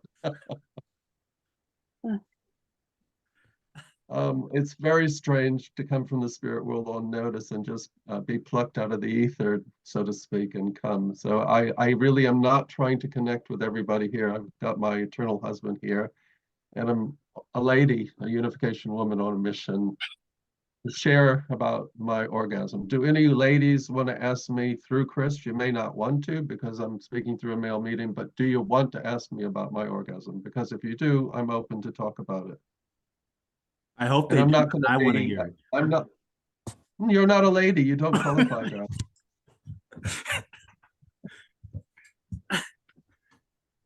No, nobody wants to know? I'm not going to be rude or anything. I What would, about you? I would like to know what it's like in spirit world, yeah. Well, Laura, speaking to you from another Laura, it's amazing. God is ever sensitive. I mean, and listens to your every need, listens to your every desire, and shares with you, and also does the lovely stuff like include you in what God is going through. So you're not only having your individual orgasm as yourself, you're also, because God is what, I don't know if we have words yet for this, so I don't want to use the word Probably not. partner as if, well, you know, let's just put quotes around it. You know, God as a partner, if you have a partner, that partner has to talk or think or breathe or have something going on. And if you're a woman or a man, I'm sure whoever you are, you're interested in what that partner is thinking or feeling or doing to some extent. So I didn't want to pry because I know from Father in our history how wounded God is. And so I was a little bit afraid that if I ask God how she is doing, I might just have God breaking down emotionally, and I don't know that I was prepared for that. I wanted the first experience I had to be useful to God, because my husband and I have really talked a lot about, well, how can we use our lives for God? Do you want to confirm or not? Yes. Norman, they Yeah. want to know if the medium's got it or if I'm, you know, way off. Doesn't sound like what. No, you're on track. You're on. So, you know, out of respect to Lorman, I wanted to make sure that my orgasm was useful. I didn't have to. I didn't have to but because I'm a woman of integrity, I have a commitment to what my husband and I agreed to. And I just felt it was good for our children and good for us if we stayed the status quo. And I tried my best to make sure that my orgasm was useful for God. And in the end, after I climaxed, God said, this is just one climax, and you know women can have multiple climaxes. But you are not a woman who necessarily wants to rush into that. So you're stopping in the middle of what could be a very powerful experience. And then God said, you know that after orgasm, the next thing is that you're going to have an orgasm of the mind and an orgasm of the spirit, an orgasm of the will. And I'm ready to engage with you, Laura, for that now. But do you want that? And I said, no. That's, I need it. I'm sure we all want it, but we unificationists sometimes need to do things step by step. We need to wrap our heads around what we experience. And I need, I need you, God, to be clear that not only I am okay, but that my spouse, Lorman, is okay. And so I'm going to decline having an orgasm of the mind, and I'm going to decline having an orgasm of the will. But I understand that topic, the one I'm raising, is going to be talked out at the end of this Zoom, because that was the topic that was brought to Chris as what God would channel through him for the Zoom or potentially talk about. I'm going to give you back to Archangel Zadkiel, who had, I didn't come because I wanted to come, ladies. I come because it's Archangel who's taking the role to protect God's right to orgasm, asked me to come. Hopefully you got something out of that, Laura. Before I go, we are allowed to have a conversation, brief. You asked the question, you said yes. Do you want to converse, or do you want to leave this like that for the sake of this broader population of people and angels? I don't have further questions. Thank you. Thank you. So just Chris, adjust my glasses and let him come back. Where is Laura Brooks? So I'm here. I was just muted. yeah, so this is the wife of Zadkiel. When you hear that as a result of what you did to support my co-creation, and you hear that one of the things I'm doing is to support the ability of God in the feminine to have orgasms and to talk about them with women and women angels, me being a woman angel, can I ask you, we don't have a word in English to describe who you are. You're sort of a predecessor of my existence, but you know, that doesn't really, you're not really a founder of my angelic identity. Right. The best we have is participant in co-creation. So let me reference you, unless you object, as a participant or a woman participant or a womanly participant. Let's try to get some gender attribute into the word. Okay. As a womanly participant, and you hear that this woman who you supported to receive her creation to become a spouse to an angel, how does that make you feel to find out that the woman you help support is already on such a, I'm going to use the term, high-level mission to support God orgasmically? Wouldn't you call that a high-level mission? I'm proud. Proud doesn't Let's just even say agree it. for the gentlemen and the women in the audience. Can we refer to it, you and I, as a high-level mission? Yes. Yes, high Okay. level. All right, and it's me trying to claim the English word mission back for women in the angelic world and women on earth, that, you know, we can define for ourselves as in our gender what mission means or doesn't mean. But a high-level mission, the pride you feel, you don't probably realize it, probably hasn't clicked, but it puts you in a new position to therefore comfort God, like what we're doing, right? Where you and your spouse can go back to God, comfort God and say, I'm so glad that you're able to be enthused about finally having an opportunity, at least with some women, to experience orgasm. Now, my role as a female archangel is going to be able to talk to any woman about her experience if she has experience in her breasts, her hips, her heart, her mind, her soul, her inner being. If she has longing, if she feels incomplete, for example, because she's had a wonderful orgasm, but she's distrusting that she can ever have that experience with her own blessed husband. I'm going to have to navigate all these difficult realities of making sure that the entire angelic world and those in the human population ascended who want to help are clued up to that and know they have an obligation to support that woman as their sister. That it's not enough just to have an orgasm with God.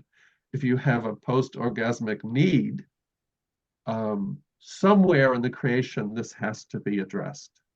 And if we don't find suitable help, I will be coming back smartly to Earth and demand that you co-create some more angels, because if I can't do it, somebody better do it.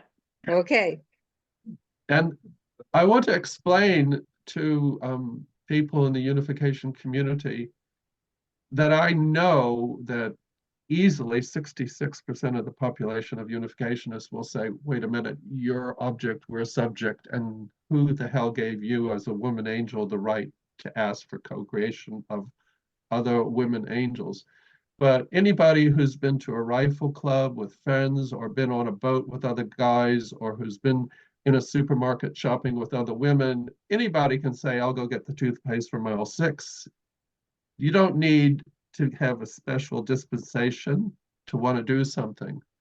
What allows me to say I'm going to come back is the passion of my heart. Now, if Laura would have responded, no, I don't want that. You can't. I don't want you bothering me and Rob, figure it out in the spirit world. That would be a different story. But it's the relationship between the two worlds which allows me to speak with some degree of subjectivity. And if it still is a word which is upsetting that a female angel would express her right to be subject, then I apologize. We have a lot to work on in history if we're still licking wounds about which gender can be subject when and which group, human or angel, can be subject. But I want to move it back then into a safer topic, which is God, because most unificationists, well over 99%, believe the role of angels is to support God. So, I'm not going to really be stretching people too far if I start talking about my desire to support God. Well, first of all, I want her to be free. I don't want her to be constrained. I don't want her to come back to me and say, I can't give that woman an orgasm. She's living in Harlem. And you know what? There are rats in the kitchen. And I don't want this woman's first experience to be with the sounds of rats running around the kitchen. And I will argue back, who are you to decide when and where a woman can have an orgasm, God? That's you being subject. Maybe they should be able, even in a difficult situation, to solicit an opportunity to share something intimate with you or to experience a godly orgasm with you. I know that's my responsibility. Now, do I know I'm going to do it well? No. Will I muck it up and make mistakes? Probably. Will I probably get some group of women lining up to cross-examine me when they ascend and say, why the hell you do that? I had a terrible experience. I hope not, because my husband and I try to be extremely sensitive. But we, like human beings, don't own the full result. We're in a relationship with God. And so this is a matter of who has what responsibility where. Now, I don't know why, as a newly created female archangel, I land the platform of supporting God orgasmically, but I gladly accept it. I do know why my husband gets it, because he has never wavered in his love of feminine God. That's my commentary. I'm open for questions, or I'll return this image to mute and let the chair people take back the Zoom. Elizabeth, I have a question. Elizabeth, I have a question. It's Kathleen. Okay, can I ask you to be secondary, meaning if nobody else pipes up, I'll take your question? Sure. There's a question in the Zoom. Would you read it, please? And maybe Laura should, the MC should read it if she can see. Actually, the sun glare on my screen is a little difficult for me to see. Okay. I could read it. Okay. All right, I'll read it. Mhm. This is from Carla Mankin-Wolf. No, it's from Jackson Bowman, I think. If I'm looking at the right one. Then Louise, would you please read it? Okay. Please briefly explain the concept of co-creating angels from Jackson Bowman. Is that correct, Jackson? Maybe he's not here anymore. I don't know. No, he is. He's just on mute. Okay. All right. That's the question. Do you want to nod, Jackson, if Louise got it right? Correct. He's muting. Okay. So Jackson, talk to me, Chris in New Zealand. Repeat the question so my spirit world can hear it, please. Yeah, please briefly explain the concept of co-creating angels. Okay, in this concept, it was obvious that three archangels who are male, who had deep sentiment and a deep relationship with God, were wanting and or being prepared to be married or blessed, and to be blessed to the point of sexual intercourse with a counterpart. But they did, the women angels did not exist. And I, as a medium, was told point blank, you're not going anywhere near this without women on earth. We're talking about creation of female angels. You're not a woman. You cannot qualify even whatever skills you have, but as a man, you cannot qualify to create a female angel unless well over 90% of the human woman population agreed that that was fine. There has to be some measure among females in the spirit world and on earth, women and girls, that if you're going to do that, that super numbers of women or females would say, that's fine, we all talked about it, that was our consensus. We're good, and we're prepared to deal with the percentage of females or women which are not going to do that. So I didn't go as far as that. I just sensed it, and so I was inspired to put out a message where God asked to meet, and I understood that it might be possible that during that Zoom or meeting, co-creating would occur. So on the spot, in the Zoom, because there were women and the way it transpired, female angels were created, but only after dialogue between God or angels or the spirit world with women on the earth, living women who are in the Zoom. It wasn't a select group of women that was summoned. There was no committee. It was open to any woman who was knowledgeable about this to come and be. And as it happened, the women who came in at that point in the Zoom were there. That's how this occurred. That is my masculine take, which is probably not going to marry up to be correct or the same as what actual women like Kathleen experienced. Kathleen, do you want to comment and respond to Jackson? You'll need to unmute. Yeah, I mean, I was just, I think that the explanation was quite clear, although I really appreciated the unity factor amongst the four sisters, because we felt very much excited, and because we were there together, we could be able to support one another. We didn't know how our role would unfold. So it was just basically being able to, on our foundation of years of working with the other female archangels and hearing from, you know, that there were these three other archangels that had been protecting Heavenly Mother and her essence from the time of creation. We were all very excited to be able to meet them.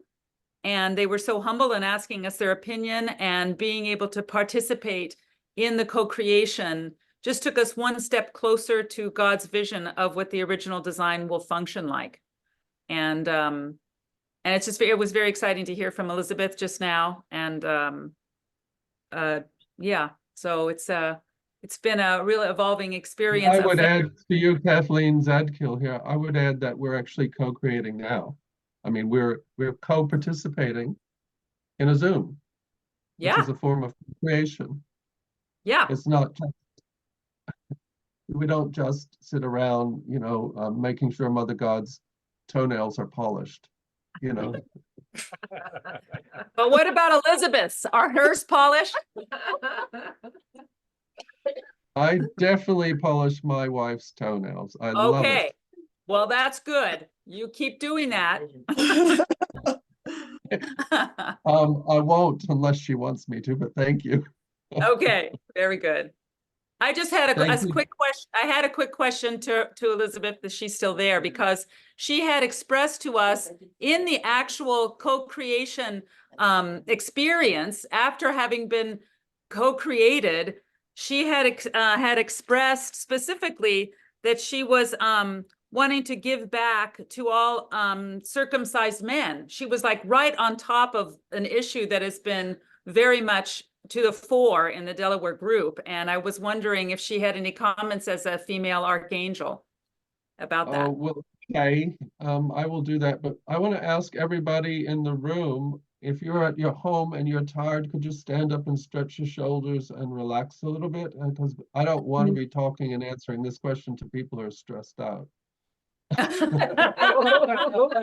Okay. So I'm gonna, you know, take liberties as a female to get rid of this masculine shoulder structure. And sorry guys, but I'm a female angel and I don't have my top done up this much, so. It's the luxury of being female. If you want to expose more of your upper chest, you can. And I'm definitely that kind of an angel. Not tardy, but you know, I do appreciate the flow of air. Repeat your question, please, Kathleen. And I want you to ask the question to all the other women in the Zoom, so that I can see what energy goes out between you as one human woman to other women. And then I'll respond. Okay. And try asking not just the question, but find, you know, what's your formality, sisters or ladies, how are you going to address these other women? Okay, ladies, sisters, both. As you heard in the introductory text that we were reading about a statement about the reinstating of the human body for both men and women. So in the spiritual world, there's been a lot of foreskin restoration for men. And we've been talking about also the same situation for the feminine genital mutilation of women. And it's very extraordinary for the four sisters when we were co-creating that Elizabeth, Zadkiel's wife, you know, during that time, she just spoke very, very briefly, but she said that she wanted to give back to all the circumcised men. And I was, and that was well before I was even educated and where we were going in the Delaware group with all of this. And so I was wondering if she could share her experience of what she's been doing in the spiritual world as a female angel. My attitude has been when men have been finding themselves re-endowed with their foreskin and their full genital self, as well as with women re-endowed with their full genital self. But with the men, it was like this. When I would approach someone or a family to help an individual who had been re-endowed, and the family would object, I would say to them, I'm not here to challenge your premises. I'm not here to challenge your beliefs. I'm here to meet a need, and there is a need within God. I don't know that you will be able to sense it. I don't know that you will be able to see it. I don't know that you will be able to relate to it. I don't know that you will be able to comprehend it. But if you cannot accept that there is a need within God, then can you accept that as an angel, I need to see this person restored to their full self? I'm obligated to love God, to serve God. If this person is not restored to his full self, or if she is not restored to being her full self, they can't be the full and substantial object of God. And so this is completely my portfolio to support God. And so I can't do that. I can't leave this person unattended. And if they respond to me as a female archangel who is assisting them, be they male or female, boy or girl, woman or man,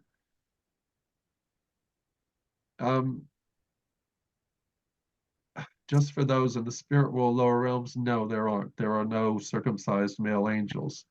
So for these, we're talking specifically about humans in this case, no circumcised male angels. So I would say to them, my heart is to respond to the person who has been re-endowed with human flesh and nerves and blood and self, and whatever the equivalent in this world is to biological reality in the physical world. And you're welcome to stay and function as a midwife because you are a relative to this person. But if you step out of line and you object to something which is insulting to God, not complimentary to God, doesn't recognize her needs, or doesn't support her, we angels are done with that. We will ship you south, and you can get on the first boat to New Orleans and find out whatever market you're going to be in the spirit world. You can land where you land, flat on your ass, or ready to play poker with the boys. Whoever you are, or whatever your demeanor, I can respect that. But if you come between me serving God and this victim of genital mutilation, I won't tolerate it. And I have authority from God as a female archangel because I'm not an angel, I'm an archangel. And archangels have more authority. And I'm not going to use my female archangelic authority improperly, not from my perspective. I will not tolerate you being present. And you may miss out on a very intimate moment in your loved one's life. On the other hand, if you want me to soothe you as well, support you, to hold your hand, to help you beyond any limitations, constraints, or fears you have, I would be happy to do it. My husband will be happy to do it. I usually don't say husband because most people in the spirit world are shocked if we female angels use the term husband. I usually will say my friend, my colleague, referring to my own spouse.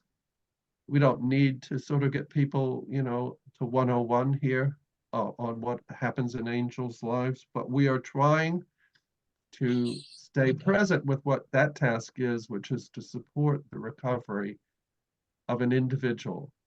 And why would an angel be brought in? Well, sometimes you have people who were brutally circumcised, captives, adult men. Sometimes you have people who, as babies in their individual personality, were incredibly sensitive. And they brought that trauma deep, deep, deep into life. Where's Carla? Are you there? Do you want to speak up? Hi, I'm here. Yes. And so, first of all, what you're saying is correct. It's the timing that, you know, this is one family God's Day celebrating angels and humans together. But obviously, not all angels have children. Many do, and there's only a certain select number of angels that were created by God. After that, procreation generally happens through coitus and ejaculation and menstruation and all of the same.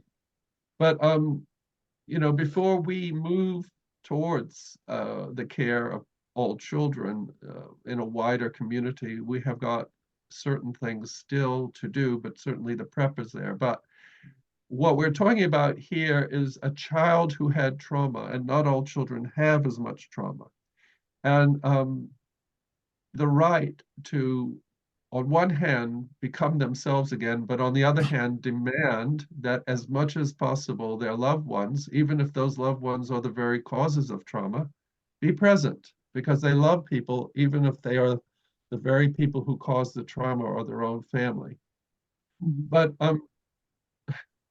we're not asking human beings, unless they want to be involved in how that family trauma plays out, to be involved. What we are saying is that in our role, because remember, I'm answering Kathleen's question, you know, my desire to help circumcise men in the spirit world, we have to see a way towards their healing. And back to you, Kathleen, could you speak so your camera is showing on the screen for everyone? I'm right here. You know, these realities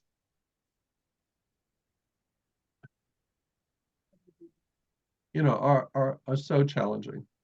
Now, Daniela Weatherall, you there? Your image is on the screen, but you're muted. You know, so if you're present and if you hear the tape, I'll just say your work with Yejenum early to support her to come out of trauma is not forgotten. So the reality is that, thank you. The reality, but she can hear? She's driving, she can hear? Okay. Okay. So, you know, I would ask you, and I'm just going to go out on a limb, and if it's inappropriate, you can take that directly to God. But if you're still second guessing yourself and challenging yourself, Daniela, I would urge you to stop attacking yourself. The reality of history has putting the first daughter of Sun Myung Moon and Hak Ja Han in great difficulty. So what we are trying to do now is to equalize the ability of all people to receive love. And this includes God.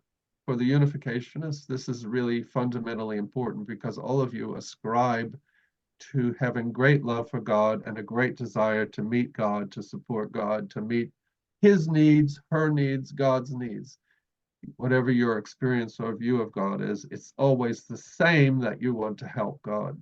Well, we must give God freedom to use the creation. We have to give God the freedom to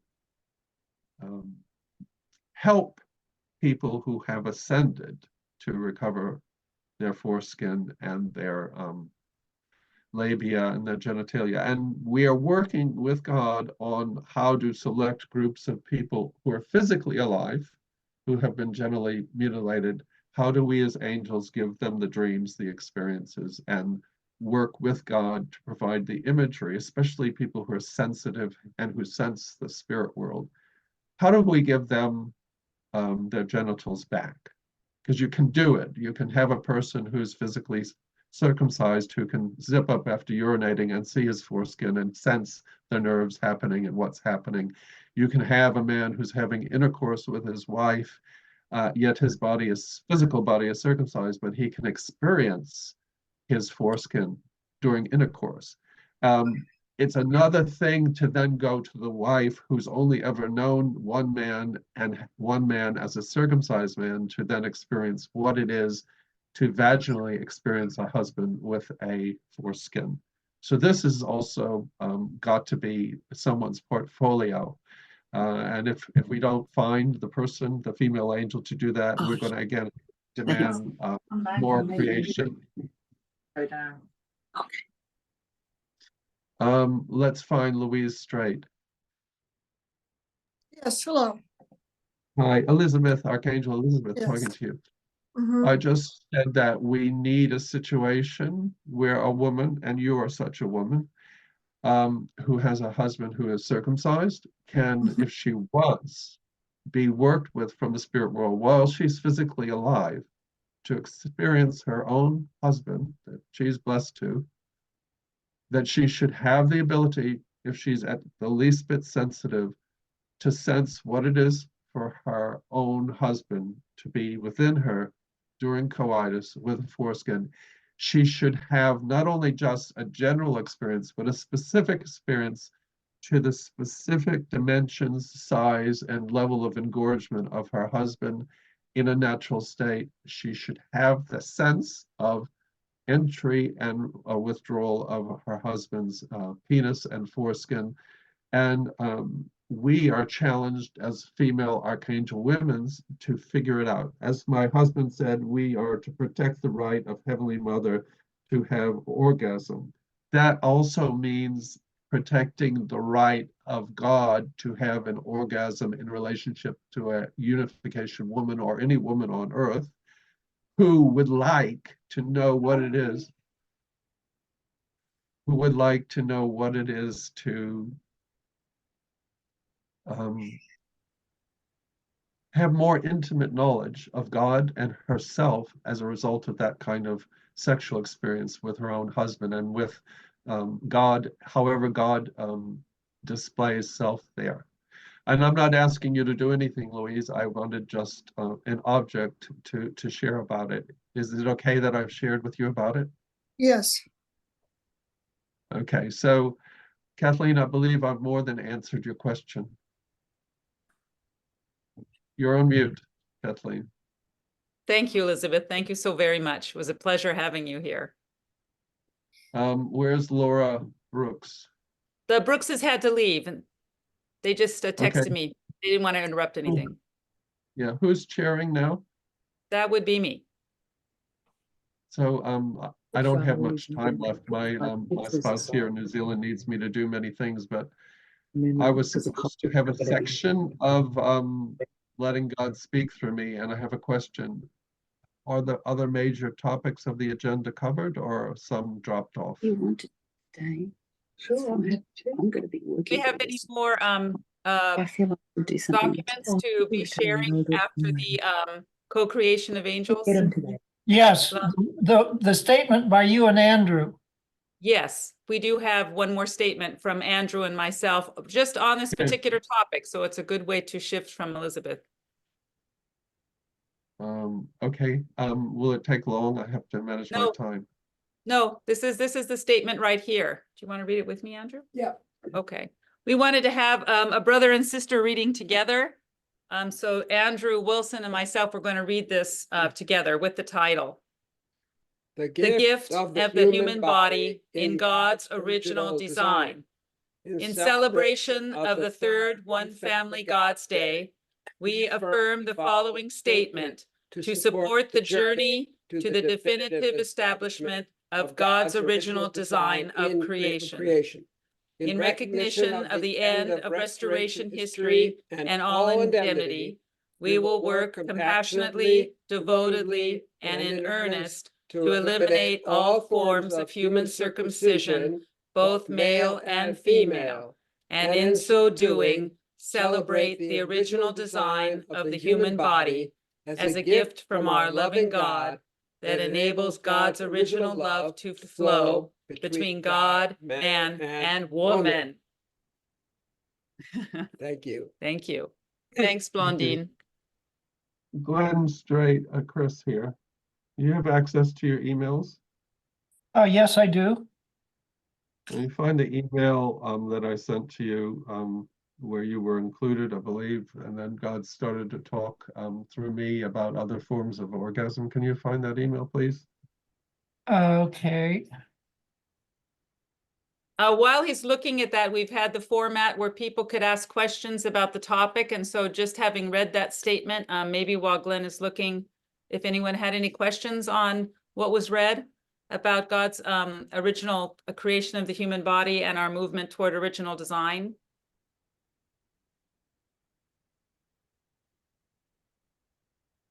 Oh, my.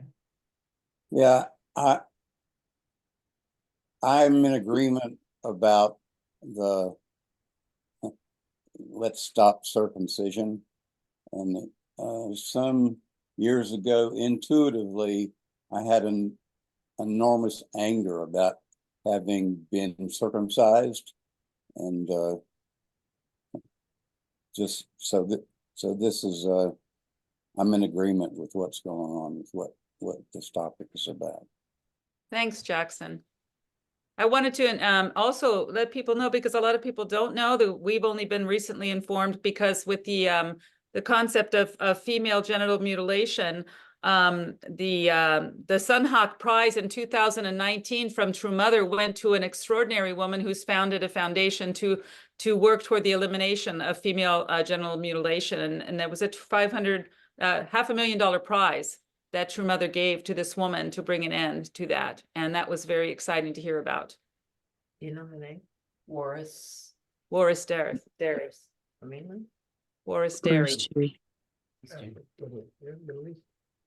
Okay, Glenn, did you want to, or Chris, did you want to comment on this? I'm more interested in the part about the different types of orgasm, because it's only just shared through me, Glenn, about, I think it was mind, spirit, and countenance. Spirit, mind, and countenance. Can everybody see this? Highlighted on your screen so they can see. The doorway to orgasm of spirit, mind, and countenance. Thank you, Heavenly Parent speaking. So as a divine being, you will understand that everything is created to respond to God. If it doesn't respond to God, then you would have to ask the question at some point, whatever it is that was created could rightly say to God, well, why am I created but unable to respond to you? This is a meaningless existence for me, or comparatively, I don't sense the value in my creation. Okay, even an alligator could say that, even a chicken. You know, so if we're talking about beings with heart and love and feeling and a desire to be happy, you have to own up as the creator to the fact that that woman or that man has every right to ask you as creator legitimate questions, and that should you ever deny them the right to come to you with fundamental basic questions, you're not worthy to be their parent, because it's not true love. And so the definitive reality on subject-object relationship has to be true love. Now that's said in a rather masculine way with only about 45% femininity. If I put on my feminine form of channeling through Chris, I would put it this way.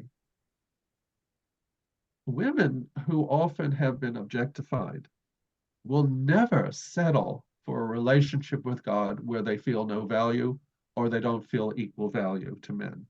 Nor should they ever settle for a relationship where they don't feel equal value.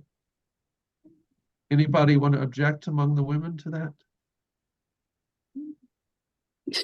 Okay. We often have men, including Sun Myung Moon, objecting to the use of the word equal.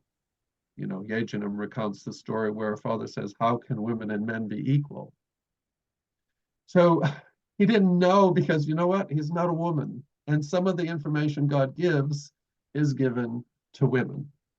And so, you know, it has to come down to some level of trust that some of his children are women, and that God would work with some of his children who are not boys, who are women, to give them meaningful information about equality.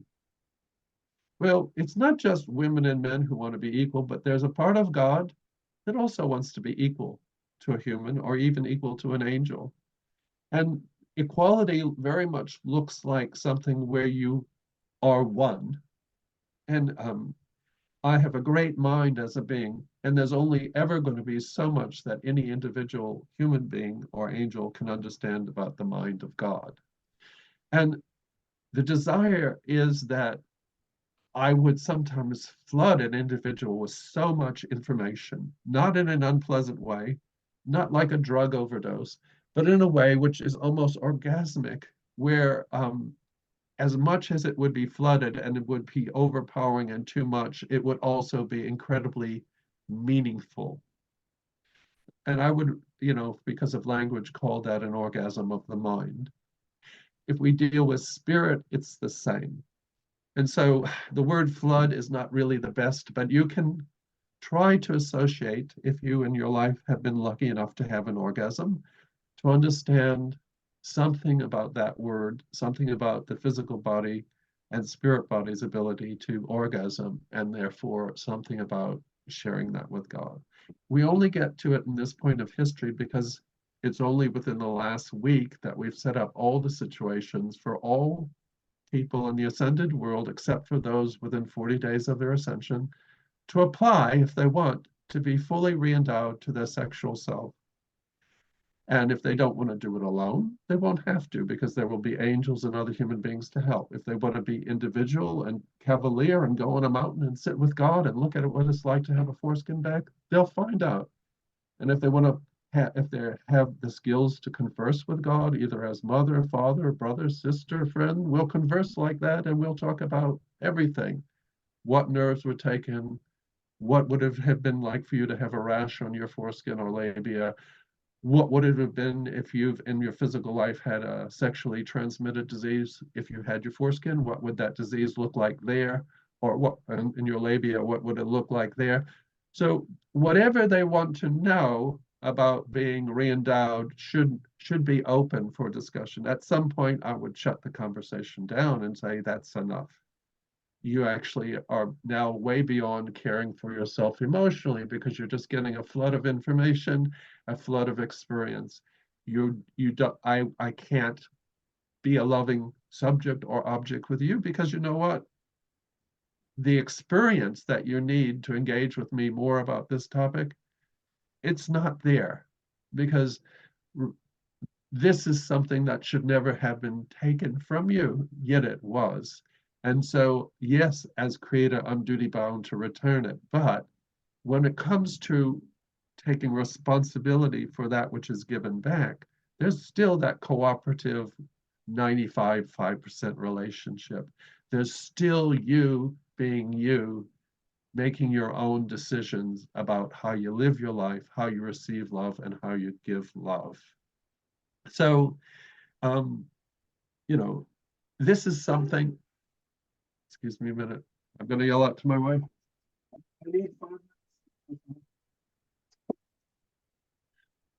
This is something that we cannot just march into the angelic core, CORPS, and say, okay, everybody, you're all intimate, you're all helping humanity, you're all helping God. Let's go tackle some more re-endowment issues and help people along. And the angels were like, none of us have been cut. None of us have been sexually mutilated. We haven't done that to our own kind. We don't do that to our children. And we don't know how to help, because we are only using the skills we have to be empathetic, to be kind, to be loving, to be intelligent, to be supportive. Only you, God, own, along with that person, the actual experience of being sexually mutilated. Only you own the tremendous knowledge of the loss. An angel like Lucifer can come and say, hey, but we talked about this. We know what we were going to give. You showed me in my own penis, what was going to be what and what is what. I looked at how the creation developed. I understand the functionality. And I would have to say, but you didn't understand the parent's heart on the day that Abraham circumcised himself. Not my motherly heart, and you didn't understand my fatherly heart. And so you're now a parent. Lucifer has a wife, has children now, is expecting a third child. just because you're now a parent, none of your kids are sexually mutilated. So you know, it doesn't matter if you're the lead angel or the lead angelic couple, and it doesn't matter how intimate I share myself with angels such as Zadkiel and Elizabeth. The heart of the parent is what Father was all about. And the heart of the parent is what women unificationists were desperate to know about. Stop shoving the heart of Heavenly Father, the parent, down our throat. When are we going to hear about the heart of Heavenly Mother, the parent? Okay. So some of you gathered here are mediums in your own right. You have your own gifts, you have your own reality, and you are women. So the reality is love requires investment. This is a celebration of one family God's Day. It's called that because we're including angelic families and human families. We're having a God's Day where it's not just humanity and God celebrating a God's Day. We're celebrating a God's Day for me and you, inclusive of angels. But I want to make it clear that just because I haven't engaged sufficiently with angels about genital mutilation, it doesn't mean there's no solution, and it doesn't mean that there's no way out or that there's no joyful reality for a human woman or a human man who has been circumcised. So this reality, the reason I put it together like this is that I knew that if you're talking about Abraham and you want him also to have the joy of re-endowment, you know that the burden of his heart and having caused so many circumcisions by default, or the burden of his heart and not being fully liberated to be co-parent with Sarah to his children, and the other women, Hagar, Keturah, to be fully liberated, you know that you've got to clean that up first. You've got to actually present something that anyone in humanity can challenge and say, okay, God, but why did you do that? Or I don't get it. Or why is it such a convoluted chart? It's a convoluted chart because I lived the principle. I put love first, okay? And I let these people who are my daughters choose their lover, okay? As much as any man could choose their lover. And so we're all stuck with the convoluted chart. But what isn't convoluted is the basic themes, which are themes like co-parenting, that if there are children, the children deserve the right to be co-parented by at least one male parent and at least one female parent. Jackson, that question is a question that you only need to look at people who are blessed in 1982 who suddenly rose to be the status of 1800 couple because they were re-blessed to someone from the 1800. And you can talk to Laura Brooks about an archangel named Cynthia, and she will explain to you the course of that angel, who didn't start out as a female archangel and who rose through the ranks. So my heart here, and having a short amount of time because I devoted the most of it to the development issues here in the Zoom, was to say, One Family God's Day is about a collective accountability where we all celebrate what we've done, what we've achieved. We all look at what hasn't been done. We all decide to come together to see what we can give. Sometimes what we are giving is focused, and it's a discipline that doesn't seem to intersect with what anybody else is doing. But we know, nonetheless, if anybody asks us, I know what I'm doing. I have a relationship with God, and I'm not asking you to trust it, but I trust it, and my relationship with God is telling me this is where I'm at, and God is not displeased with me. So, but when we start trying to talk about true family and healing the world and healing the cosmos, there has to be a greater integration of reality. Okay, and if you look at the history of America, civil rights and integration, It only really starts emerging from the 1950s. So, we are working, we meaning God, humanity, female God, heavenly parents, but not me singly as the I, the individual. We are working as fast as we can to fix as many issues as we can. I hope that, you will understand that the feminine heart of God is not always going to do things in the same way as the masculine heart.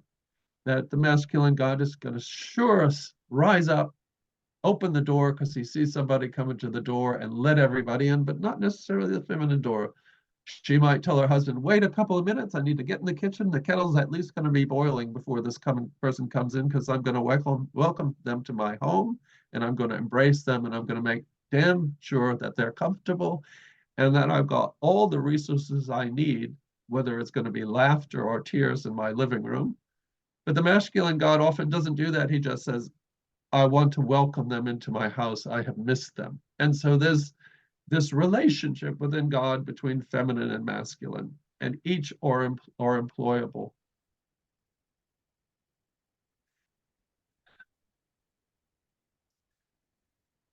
I believe you're chairing, Kathleen.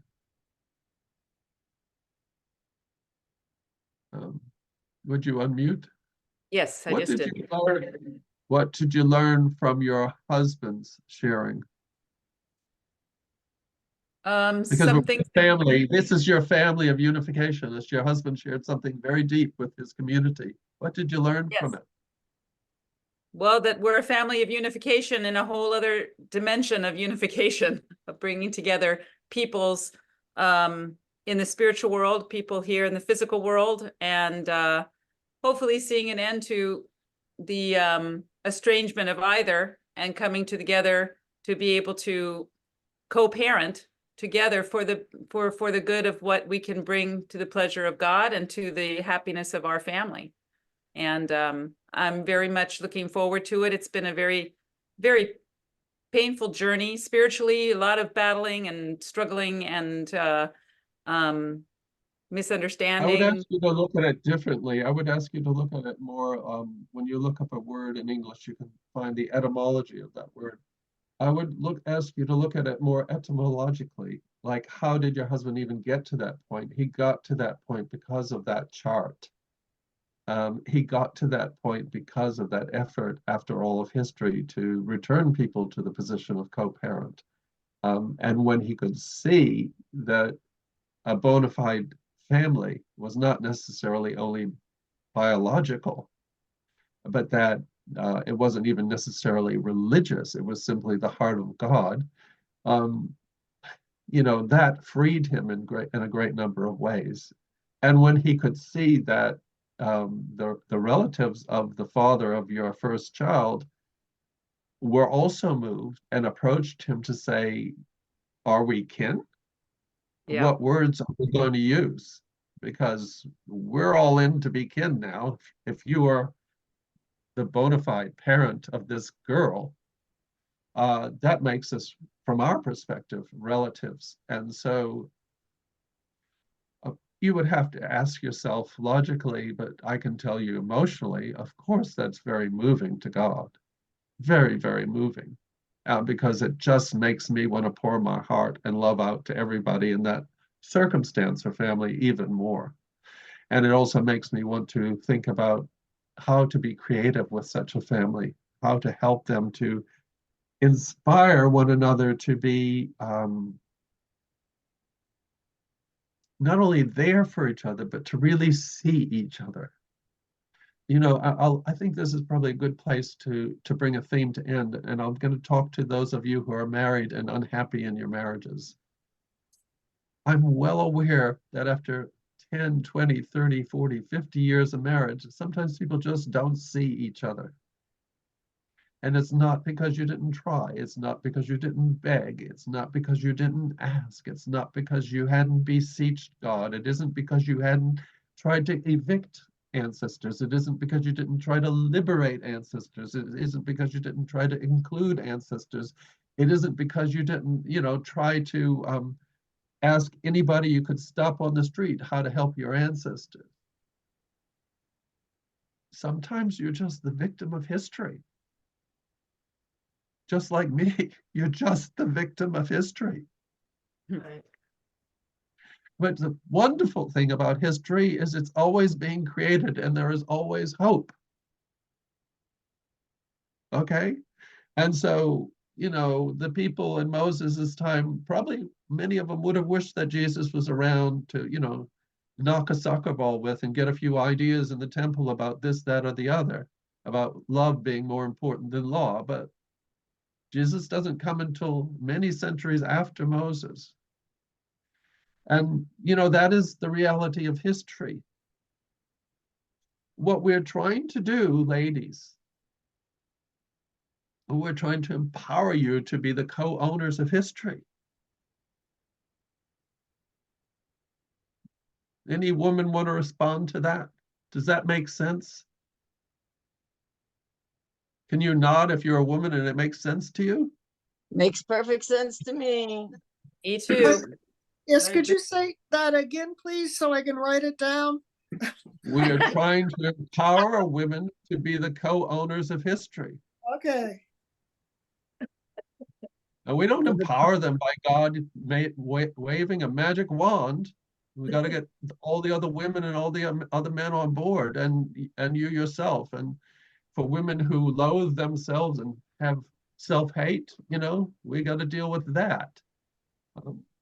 I want to speak to individuals, and I'm going to go very rapidly through a few segments because time is limited here. But if you know somebody in your immediate family who has contemplated self-harm or who has terminated their own life, I will be there for you always, because please remember, that is also my loss.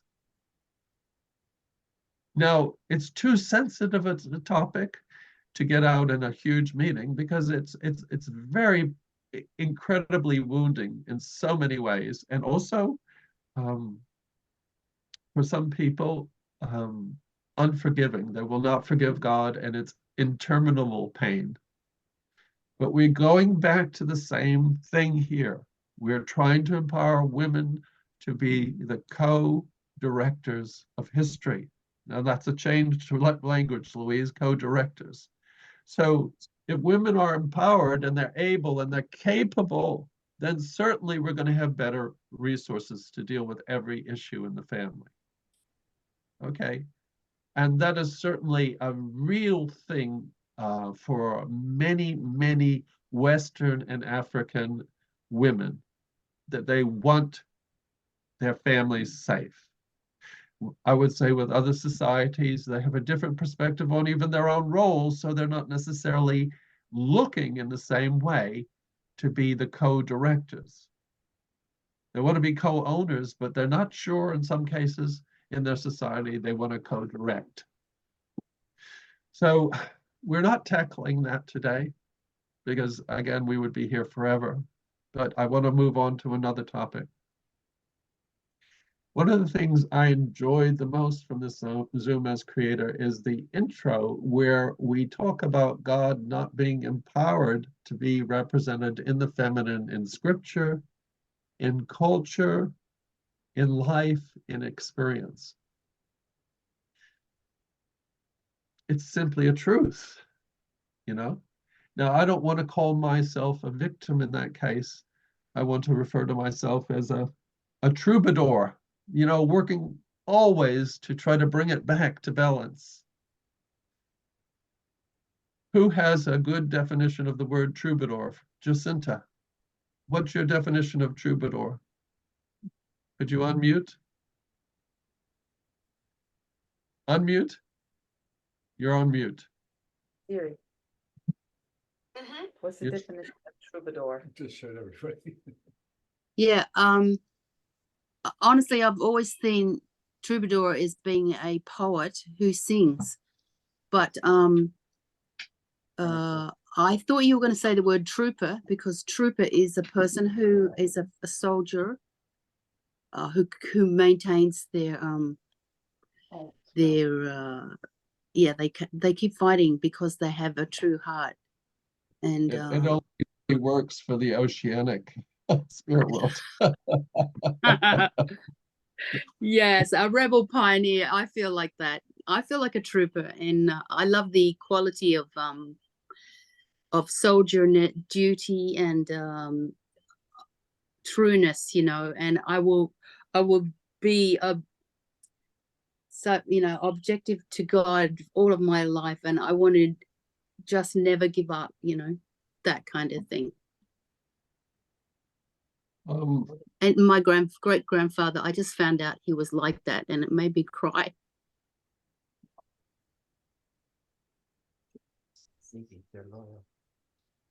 That's it. Where are you? Are you still here, Faith?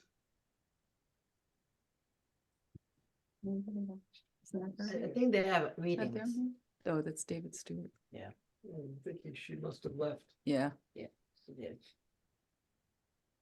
You know, what we have is many women and men who function to support God and the unification movement. And I want to just call your attention to something, a concept of equity for God with regard to unificationists.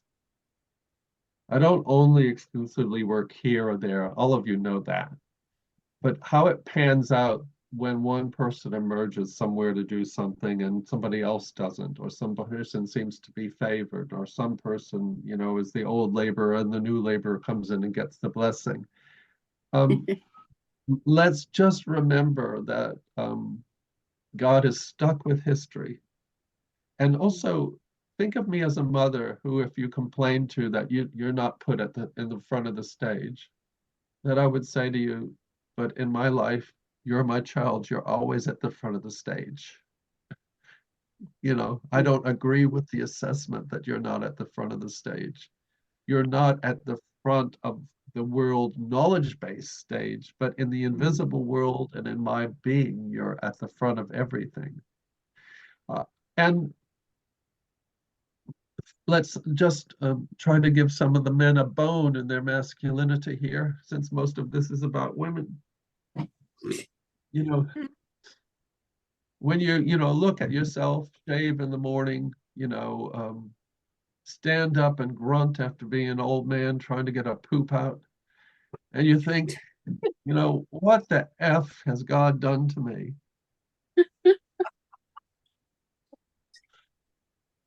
Well, I got a bit of your sperm in many cases. You got a lineage.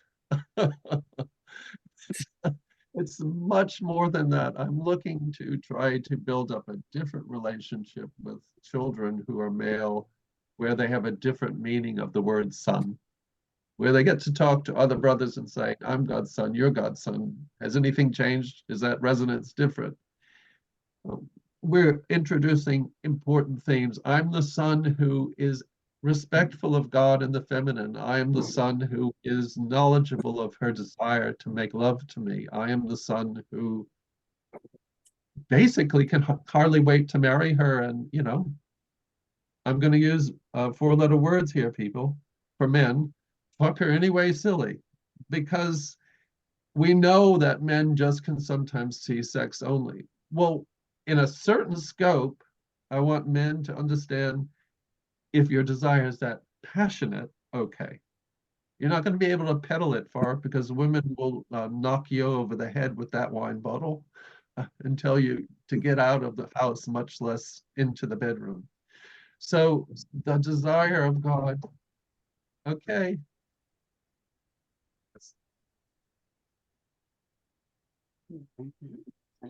This is my grandson. Hi. That's Hi, cutie. Hey, cutie. Oh, geez. Come back in 2 minutes.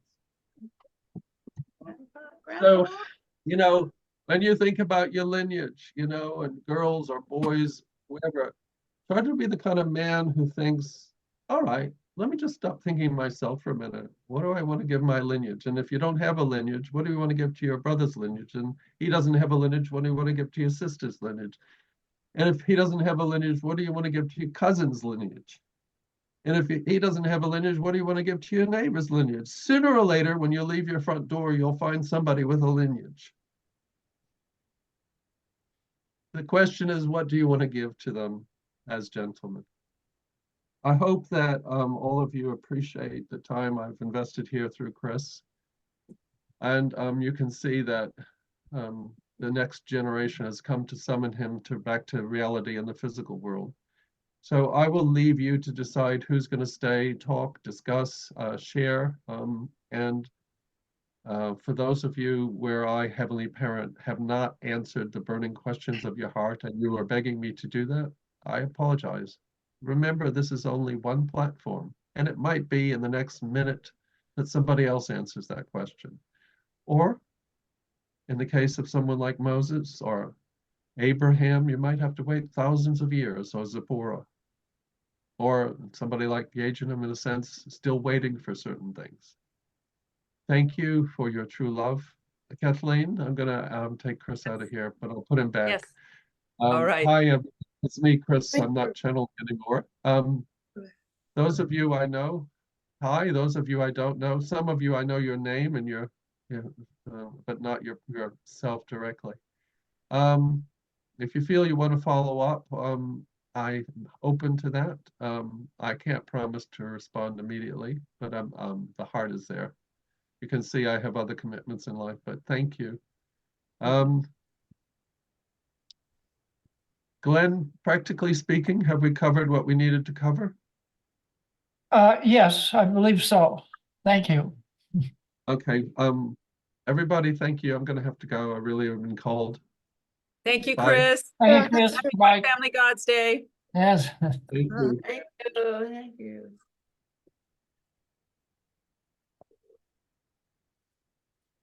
Okay, take it away, Kathleen. Yes, thank you for everybody for staying with us. We had a little bit of entertainment planned as well for people to finish things up. I think that Glenn, do you have the repertoire of the offerings before you? Do you have them there? Oh, well, I can pretty much remember it. It was going to be David and then Adruma and then Jeannie. I'm sorry, I forgot to mention that when Chris asked if we covered everything. Before everybody leaves, I want to just congratulate Jackson Bowman on his new book. I just received it in the mail, and I encourage everybody to buy a copy. It's called I Am No Longer Satan, Your Enemy. Good job. And I Nice wanna title. Congratulate Jackson on doing a great job of channeling and producing this book. It's really good. Wonderful. Thank you. Thank you. Thank you. I was waiting for a John the Baptist. I'll put some information in the chat list about how to get it. Thank you. Yeah, please do that. Thank you very much. Hello, Jeannie, Jackson. I just finished reading your book last night. Thank you. Wonderful. What was that? Jeannie, did you want to start up for us? Did you want to share what you've prepared to celebrate One Family God's Day? Can't hear you, hon. You're muted. I originally had something completely different to share, which I really thought I was going to share. But then this morning I took my journal out and I got a different message. So I'm just going to read it to you. It's okay. This is the results of a Mother God's Day, which was Friday. We had also another conversation with just Delaware group members, but there was something in that channeling that I took to heart. So this is it. I hope it's okay. So our last call made some real impacts on my understanding when it was clarified that being spiritually open is not necessarily needed to channel God.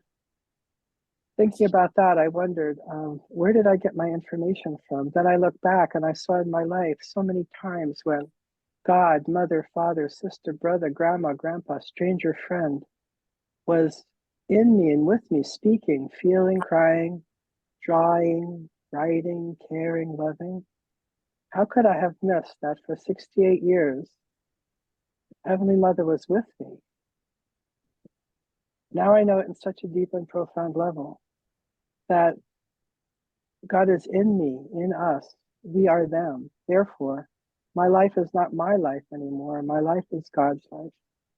Today is One Family God's Day. We'll be on Zoom together at 3. Super Bowl is at 6:30.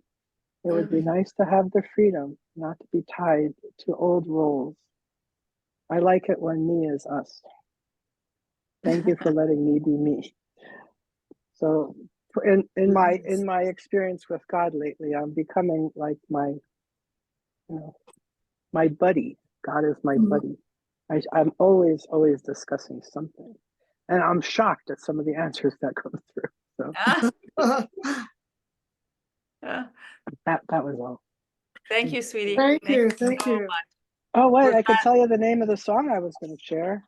I felt Okay. like it was God speaking to us. It's called Without a Word by Sarah Watkins. It The what? just feels Without a Word Okay. by Okay. Sarah Watkins. It just feels to me like that's just completely Mother God speaking to my ears. Uh-huh. So I thought I'd share it. Thank you. Adruma, are you ready, my friend? Can you hear that? Yes. Yes. Yeah. Okay. I'll make it short.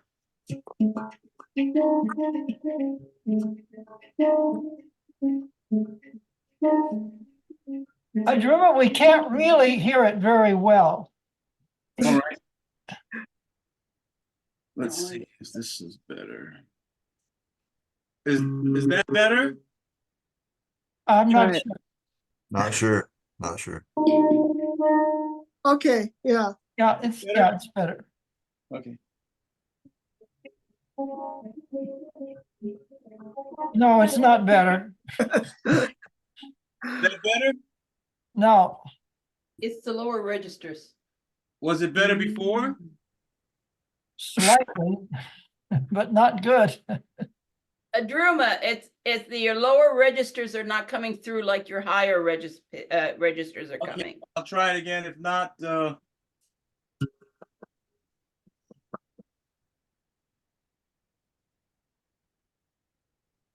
Well, it's gone completely.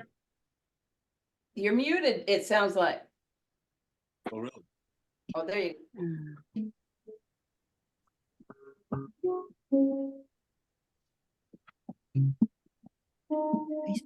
He's playing a tin drum. You're not hearing the whole spectrum? No. No. Correct. That means it's not going to fly. Zoom is Alright. filtering it out. All right. I'll just sing you a song. Yes. Okay. Good. Go ahead. Hopefully you can hear that. Yes. L is for the way you look at me. O is for the only one I see. V is very, very extraordinary. E is even more than anyone that you adore can love. Is all that I can give to you. Love is more than just a game for two. Two in love can make it. Take my heart, but please don't break it. Love was made for me and you. I said love was made for me and you. Okay. Good. Bravo! yeah. Thank you, Adruma. That was beautiful. All right. Yeah. My husband would like to offer something on his traditional Irish wooden flute. Yay.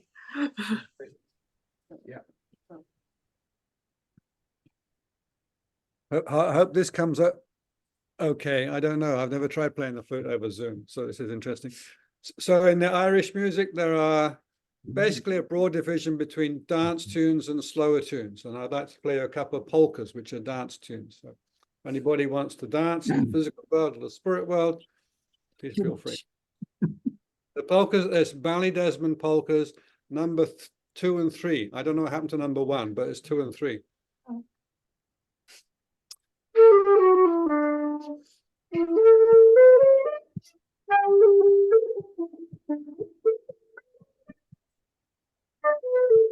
You're ready.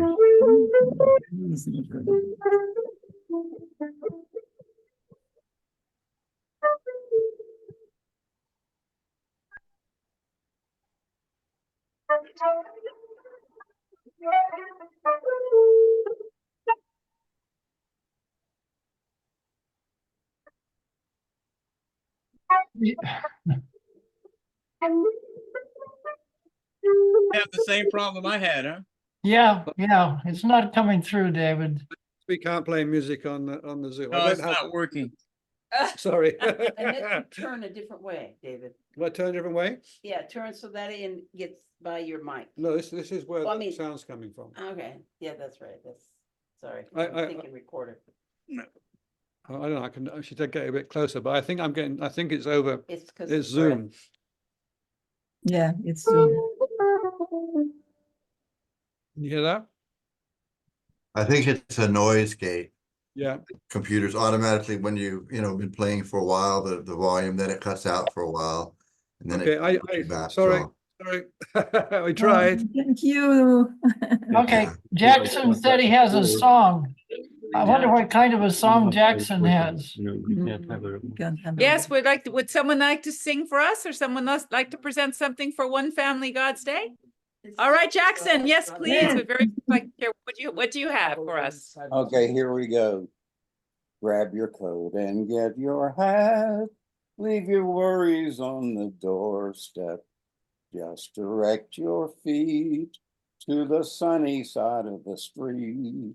Can't you hear that pitter pat? And that happy tune is your step. Life can be so sweet on the sunny side of the street. I used to walk in the shade with my blues on parade. Now I'm not afraid. This rover crossed over. If I never have a cent, I'll be rich as Rockefeller. Gold dust at my feet on the sunny side of the street. Oh. I wanted to, I should have done a intro. Remember when they first started calling us Moonies? And Father heard about it and he said, if somebody calls you a Moonie, tell them, I'm not a Moonie, you're a Moonie. I'm a Sonny. Sunny. Excellent. That's great. Would anyone else like to share something to celebrate our One Family God's Day? I think today is Dr. Dunkley's birthday. Yes, absolutely. Go right ahead, Peter Norquist. Okay, simple short song, one of my favorites. Did you ever see a lassie, a lassie, a lassie? Did you ever see a lassie go this way and that, and this way and that way and this way and that way? Did you ever see a lassie go this way and that? Wow, that's quick. Sweet. Nice. I'd like to share a song that I love very much. It was written by John Denver, someone in the church we love very much. He wrote it in my native city of Los Angeles, and since the Angels were very forward and front page on our One Family God's Day, it was written there, and it's a song that I'd like to dedicate to our Heavenly Mother. Perhaps love is like a resting place, a shelter from the storm. It exists to give you comfort. It is there to keep you warm. And in our times of trouble, when we are most alone, the memory of love will see you home. Perhaps love is like a window, perhaps an open door. It invites you to come closer. It wants to show you more. And even if you lose yourself and don't know what to do, the memory of love will see you through. Now, love to some is like a cloud, to some is strong as steel, to some a way of living, to some a way to feel. And some say love is holding on, and some say letting go.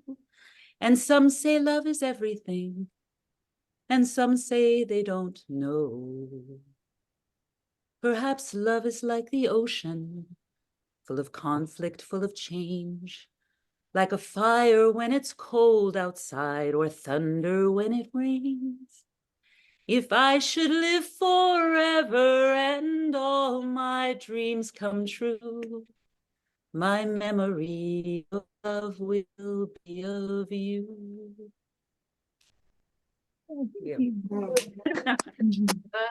Thank you. Anyone else? Come on, Glenn. You usually sing something for us. Come on, Glenn. I used to, but then I blew out my voice, so I haven't been singing for some time. Oh dear. All right.